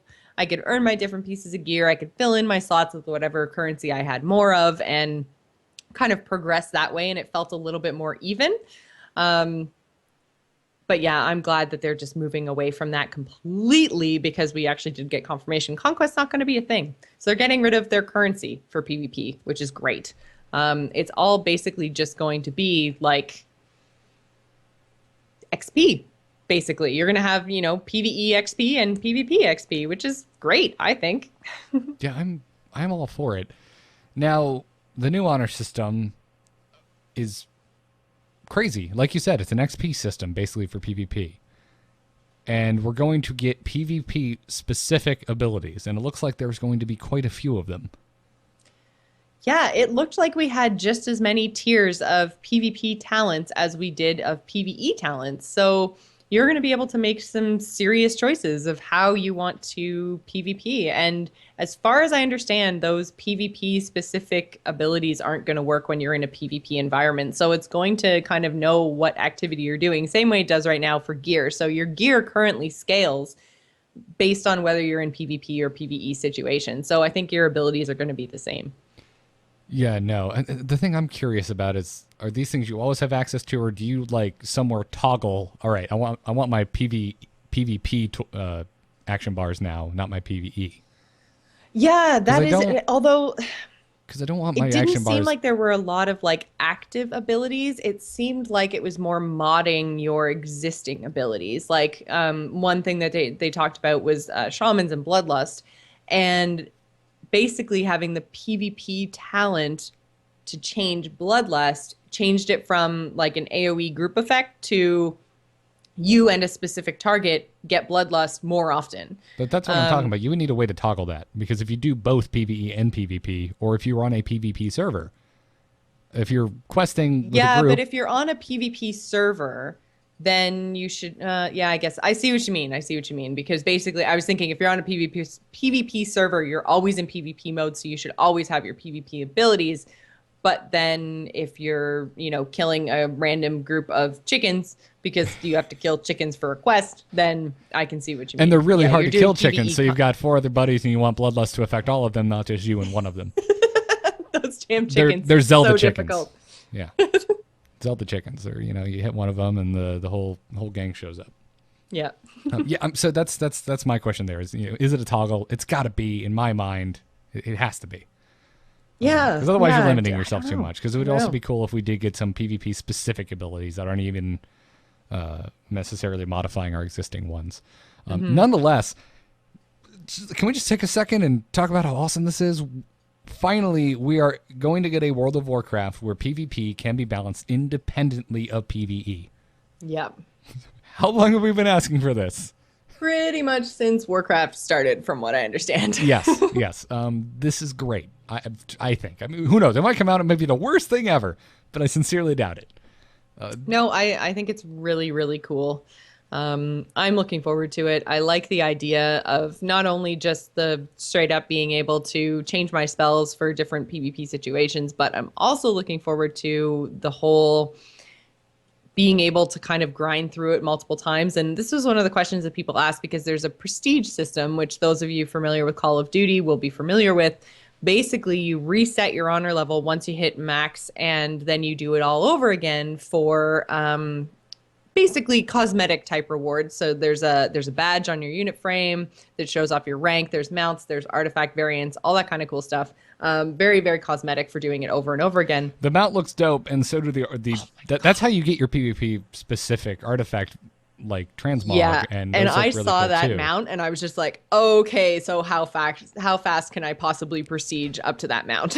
Yeah, no, I at first, because they led with, and you get a cool hero border, and I'm like, they better have something better than that, because otherwise I don't give a flying turd about the prestige rank. And then they're like, or you can get this totally badass rockin' horse, and I'm like, I'm way more interested in totally badass rockin' horse there, Blizzard. And then they're like, or you can get a special transmog for your thing that only you can get if you prestige a bunch of times. And I'm just like, yes, yes, prestige, yeah. I'm just cheering and fist pumping, and it's a good time.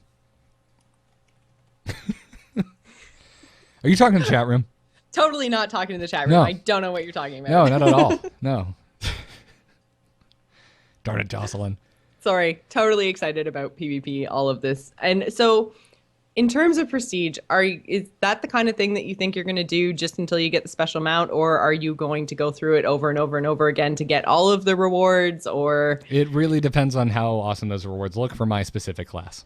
yeah, that's true. That's true. If Because they didn't show us very much. If I really like the artifact transmog for, say, Paladin, who I've been PvPing with, let's just use them as an example, then yeah, probably.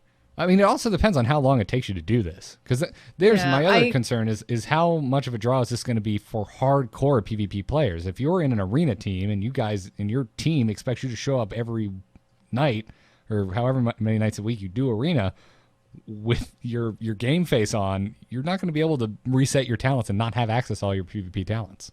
Exactly. So it's going to be interesting to see what happens here.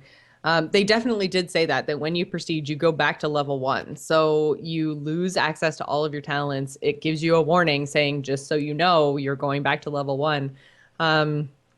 For competitive arena players, I don't think prestige is going to be something you do. And I think that that's why all of the rewards are strictly cosmetic. This is something for people like me who want to PvP all the time in a non-competitive form. I can still do rated arena battleground stuff, or I can do whatever world. I'm crossing my fingers they didn't mention it. I'm hoping there's some sort of PvP zone, but I don't know. They mentioned Ashran pretty early on in the whole Draenor kind of announcement cycle. So the fact that we haven't heard anything about a PvP zone makes me think that maybe they didn't do one. Maybe they're going to do a whole bunch of different, like maybe we get 2 or 3 battlegrounds instead. I don't know. But I just want Wintergrass back. Can we just have Wintergrass back? Because that's what everybody says. They have all sucked since. Like, yeah. Tol Barad was crap compared to it, and Ashran's like a lukewarm okay. It's not too bad, but it's still not Wintergrasp. Yeah, Ashran, I never played Wintergrasp, so I don't know. Or at least when Wintergrasp was actually a thing. So I don't know to compare kind of world PvP zones, but everyone says that Wintergrasp was amazing and they totally screwed it up in Kata, and then we had Ashran. Yeah, all those people are right. Yeah, and I mean, Ashran I did enjoy, although a lot of people said that Ashran was terrible right from the start, but I think Ashran got progressively worse with each patch, with each thing that they changed. They tried to make it better, and it just didn't. So I don't know. I think it's for people who want to do stuff like that, people who want to play in rated battlegrounds but aren't necessarily worried about being the most powerful PvP player. If you're actually competing on your way to try to get into like world championship type BlizzCon play, I don't think you're going to be someone who's going to prestige, because you're going to lose all of your talents. So if you don't care about losing your talents, and if you want to go from 1 to 50 again and again and again, and experience that kind of swing back to what it feels like to be a level 1 PvP player, those are the people they're aiming for. They're not aiming for the people who want to compete at the top of PvP. What's going to be interesting, or what I think is interesting, is if there's going to be any kind of like a matchmaking system. Like if they're going to, because right now you play against people at your level, at max level, are they going to say like, here's all the people that are like level 1 to 10, 10 to 20, 20 to 30, 30 to 40, and 40 to 50? Or is it just going to be like a whole bunch of people at level 50 versus a whole bunch of people at level 1? Like, it's going to be interesting to see if they actually factor your PvP level into matchmaking at all. Yeah. I'm really curious about that as well. I mean, I'm sorry, I'm still thinking about Wintergrass because I'm taking issue with this one guy in the chat room who's like, yeah, it wouldn't be as good as they've just redid it again. I'm like, no, it would only, the only reason it is good is if people are there to play it. That's all I need. Is people to just play it. Just have a base assault, man. Defend and attack. Just do that again, please. Thank you. But yeah, again, back to my main concern is I'm not sure how this is going to go over with the hardcore PvP crowd, because they're going to want to have access to all of these talents all the time. I think that's the first place my brain goes. Maybe I'm wrong. Yeah. Maybe the prestige rewards will be shiny enough that you won't care. You're like, well, fine. The other thing I can think of is that it won't take that long to level up through it. I think it depends. And they did say that since they got, like, there's the honor and conquest not going to be currencies anymore. So there's no real reward difference in terms of, like, they're not as split as they used to be between, like, a regular battleground and a rated battleground, for instance. So I feel like what we're probably going to see is, like, world PvP and your normal arenas and your normal battlegrounds, they're all going to be your like low XP earning activities. And then you're going to see what you used to get conquest for with your rated PvP. That stuff is going to be like really high earning PvP XP activities. It's actually kind of hard to talk about when you don't actually have a currency to name things with. But that's how I think they're going to break it up, is depending on what you're doing, you're going to be earning more or less XP for your PvP honor system. So you're thinking rated BGs and arena are going to give you more XP than regular BGs and, yes, and whatever world whatever the world PvP is. Yeah. That would make sense. That would make the most sense. And also if they're, maybe queues are always an issue with that, so I'm hesitant to even bring this up, but maybe they only match you up with people who have the same amount of talents unlocked. But then how does that work if, like, your buddy who's the rogue has all of them unlocked and you only have like 3? Yeah, so they may not take your PvP level into consideration at all. It might just be max level players versus max level players, which is how it is now. It doesn't take your gear into account at all. It's not like they're like, wow, this person is totally conquest geared, so we're going to put them in Ashran number 1, and this person is totally honor geared, we're going to put them in Ashran number 2. You just both go in the same Ashran and you get your face wrecked by the person in the conquest gear. So it might just seem like, they're not going to take it into consideration. I was just curious because it's going to be an actual level. But I mean, I guess technically your gear has a level on it. So they could have said, like, we're only going to have like level 660 in this Ashran, level 690 in this Ashran, and they didn't do that. So, I mean, we may not see it. It's just a little bit more interesting to me to see if there's going to be some sort of a matchmaking type thing, because there's actual talents involved. Like, that's the reason that we have, or well, not the reason, but one of the reasons that we have people split right now is, like, you've got, right now, everybody just gets max skills. Like, you have available, or no, wait, sorry. They don't get the skills. They get the max health, I guess. I'm trying to remember. They did a scaly thing in Battlegrounds right now. So if I go in as like a 91, I get scaled to 95 or whatever the cap is for that. Gotcha. Yeah. So you know what I'm talking about, the scaly thing that they do? Well, I was thinking about how they dealt with equipment and gear in Warlords, where it was all kind of scaled down and normalized, so you couldn't go in with max level raid gear and just be a god. Yeah. So I'm really excited about the honor changes, or just the system as a whole.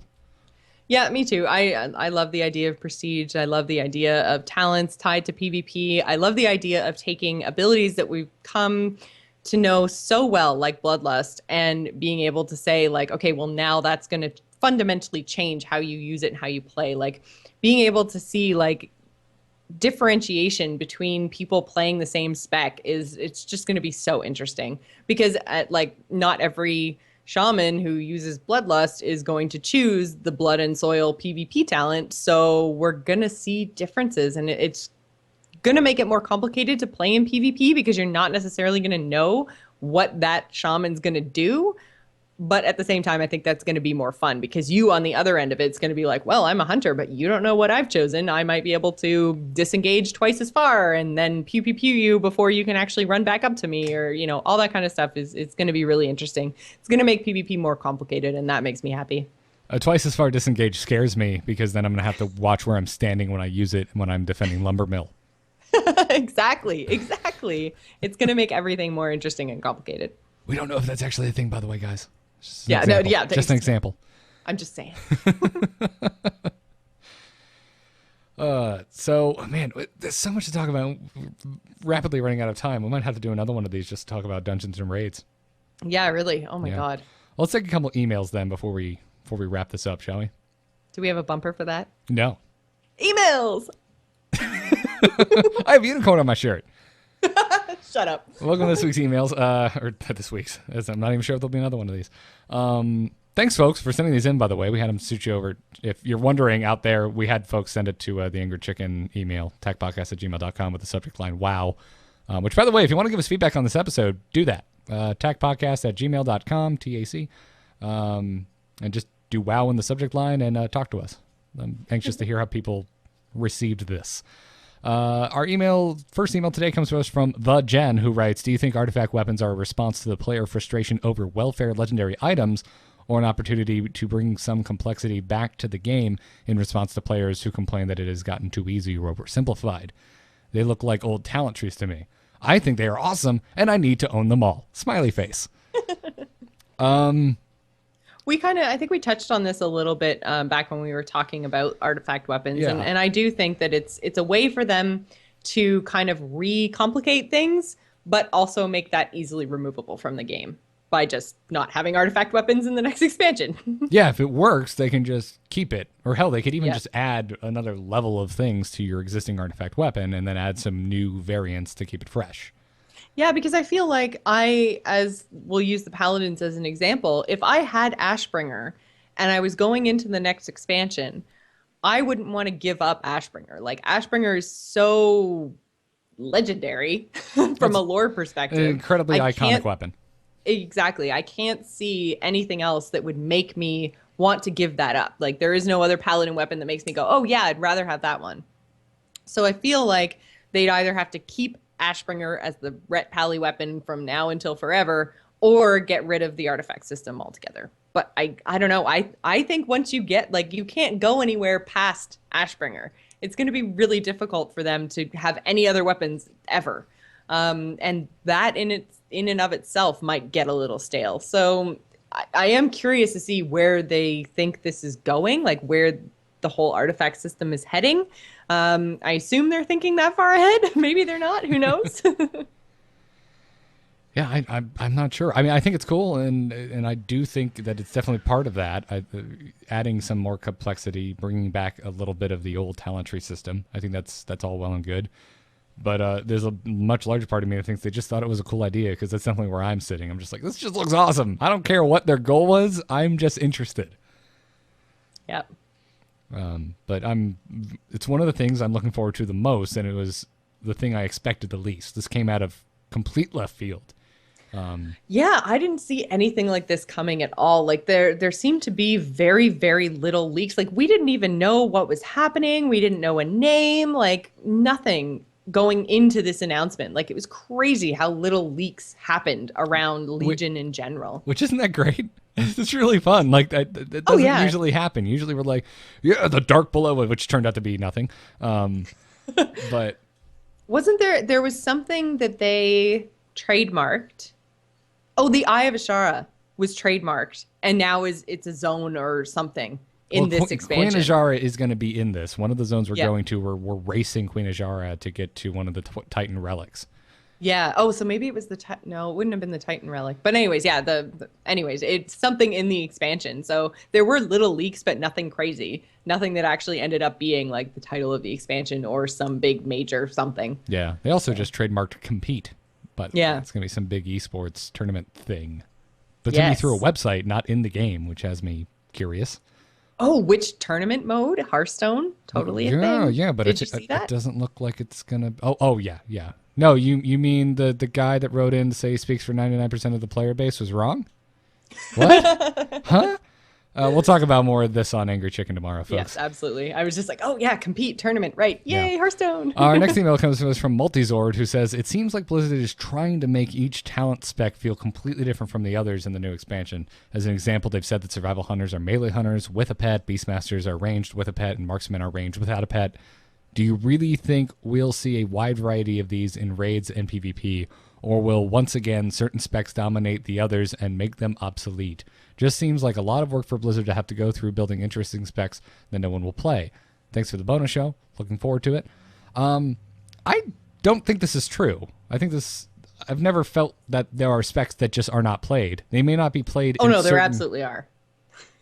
There are definitely, like, at the high ranks of PvP, there are specs that you see, or classes. Actually, usually it's just specs that you see. Like, team comp becomes really, really, really homogenized. I'm not talking about one specific narrow view of the game. I'm talking about the game as a whole. Just because it's not used in PvP doesn't mean it's not used in PvE. No, that's true. And that's vice versa. You're not going to see a whole lot of Beastmaster Hunters in a raid, but you're going to see a ton of them in PvP. Yeah, that's true. And you're going to see Survival and Marksman pretty evenly split, because for the majority of this expansion, it's been pretty close in terms of their DPS. Yeah. I'm trying to think. Yeah, you're right. Beastmaster did dominate PvP. It's always pretty much always been the case. Since they introduced Bestial Wrath, that has been the case. I don't know. I think they're working really, really hard on both the PvP talents and the relic system with your artifact weapons. It seems like they're working really hard on differentiating and balance. So I think we're going to see a real wide variety of play, because there's just going to be so many different play styles. I think it's going to be really hard for people to actually min-max in this expansion. It seems like they'll be able to say, like, okay, well, how do I as a player play best? Like, maybe I know that I'm, say, as a demon hunter, I'm not so great at double jumping or something. So I might pick talents that kind of work more towards my ability to just kind of move stationary around a target, as opposed to, really crazy jumping all over the map. I think it's going to come down to your skill and your way that you play as a player. And that's going to dictate how you choose your relics and what spec you choose. I think we're going to see a lot more variety. I hope so as well. But I also don't want them to just, even if it doesn't work out and there are specs that aren't used, it's not like I don't want them to try. I don't want them to incentivize us. I think they're always aiming for balance. Right. Like, I don't know. I see for the majority, I think you're going to get into raid and you're probably going to see roughly the same specs between the same classes, but then you're going to get into town and it's like, the hunter standing next to you isn't going to be exactly the same, because maybe he PvPs instead of PvEs or whatever the case. I'm sure there's always going to be specs that fall through the cracks. It doesn't look like it's going to be the case with the demon hunters, because either you want a tank or you want a damage, and that's your only option. Yeah. But as for everyone else that has 3 specs or even more, if you're a druid, obviously something's going to fall through the cracks. But I am really happy that this is a direction that they're going, and I want them to try, and I want them to put effort into it, and I hope they're successful. And even if they're not, it looks like it's going to it'll be successful enough. It looks like we'll still see more variation between all of the classes in the game than we have in the past. True. That said, I don't think it's not like we're gonna have an even split between every single spec in the game, and I don't think you're ever gonna see that. And I'm not sure how they would do that. No, I don't think you ever see that anywhere. But I do like that they're trying for a different kind of balance, and they're trying to give you tools that make your character seem more unique, and I like that. Yeah. Our last email, mercifully. It's a long show. Tyler writes in and says, "Hey, Garrett and Joss, so far I'm disappointed in what they've shown so far as PvP. I think a prestige system works well for shooters like Call of Duty, but for an MMO, it just seems wildly out of place. What are your thoughts?" I think we kind of gave them already. I think it's a cool idea, but I'm also not 100% sure how it is going to play out. Yeah, I mean, I think we kind of touched on it from a competitive standpoint, which I think presents the biggest problem. Is whether the really competitive players are going to want to prestige and want to redo everything. But at the same time, if I'm a really competitive player, I want my, player badge to reflect that. So that might work kind of against each other. But we'll see how it plays out. I like it. I prefer it in terms of like a new system, as opposed to, like we touched on earlier, the way it is right now with the different currencies and how you have to do different things to earn the gear. I like that I can just PvP however I want to, and I'm still progressing towards the same end goal as somebody who's like a super competitive PvPer. Well said. Thank you. Yeah, no, I'm excited for it, quite a bit. So Yeah, I'm really excited for I'm excited for the new system. I'm excited for Legion as a whole. Love the lore, love everything. Can I have beta tomorrow? yeah, except I don't like playing WoW betas because it ruins the live game for me. That's true. I played a very, very little bit of Draenor and then went, oh no, I don't want to spoil this story, so I'm out. Yep, exactly. And I also Thanks for the access though. MMOs are grindy enough without doing the Grinding it through beta, yeah. Through beta, yeah, exactly. So I appreciate it if I get a beta, but I don't need it. So yeah, I don't know. I'm not sure. I'm not sure how to excite you for it, Tyler. Hopefully our earlier discussion, really for me, the big thing boils down to is being able to tweak PvP separately from PvE. I've wanted that forever. We're finally getting it. Yes, please, and thank you. There you go. Get excited, Tyler. What's wrong with you? Jeez, how dare you have a different opinion from me? I love it. I love it. So I hope you get more excited about it, Tyler. So we'll see. But that'll do it for this, whatever this was. Not sure if we'll do any more of these. Maybe. I had a good time doing it. What do you feel, Joss? I had a great time, except it's freaking long. We need. Oh, absolutely. If we pare it were down to if we do more of these, definitely would have to be reined in a bit. Yeah. The technical difficulties have did never not actually. help. I don't think Garrett and I have ever actually sat down and really like just had it out over WoW. So there's a whole lot of stuff at the beginning where we were just, oh my god, this is me in Warcraft and blah. Oh, absolutely. No, if this became a more regular thing, it'd have to be shorter. There's just no way. Absolutely no way I could keep this up. And the technical difficulties didn't help. But let us know, folks. Let us know if you enjoyed this. If you didn't, if you want us to see more of this, what you would like to see the format be. Write us. Go ahead and just send it to tacpodcast@gmail.com for right now. Subject line it WoW so it doesn't get lost in the sea of Hearthstone emails that get sent there. And thank you for listening, guys. This is a lot of fun. You can find Jocelyn at GISGamer on Twitter. Listen to her and Ryan talk about video games on the Gamers Inn. You can find both of us talking about Hearthstone with Dills over on the Angry Chicken. We'll be recording that tomorrow. Anything else going on, Jocelyn? No, that's pretty much it. Just follow me over on Twitch because I'm going to get back into my Monday to Friday streaming schedule. So yeah, that is actually Twitter's the best way to find because I don't actually have nailed down times. It kind of varies based on a lot of other stuff I've got going on. IRL, ugh, I know, yuck. But yeah, so I am streaming 5 days a week. So check me out on Twitch, which is the same as my Twitter, GISGamer. One day we will cast removal on the day jobs and be able to do more stuff like this. Possibly December 1st. What? What's happening on December 1st? When I might potentially be quitting my day job. Holy shit! I wish I could say that. Yep. That'd be nice.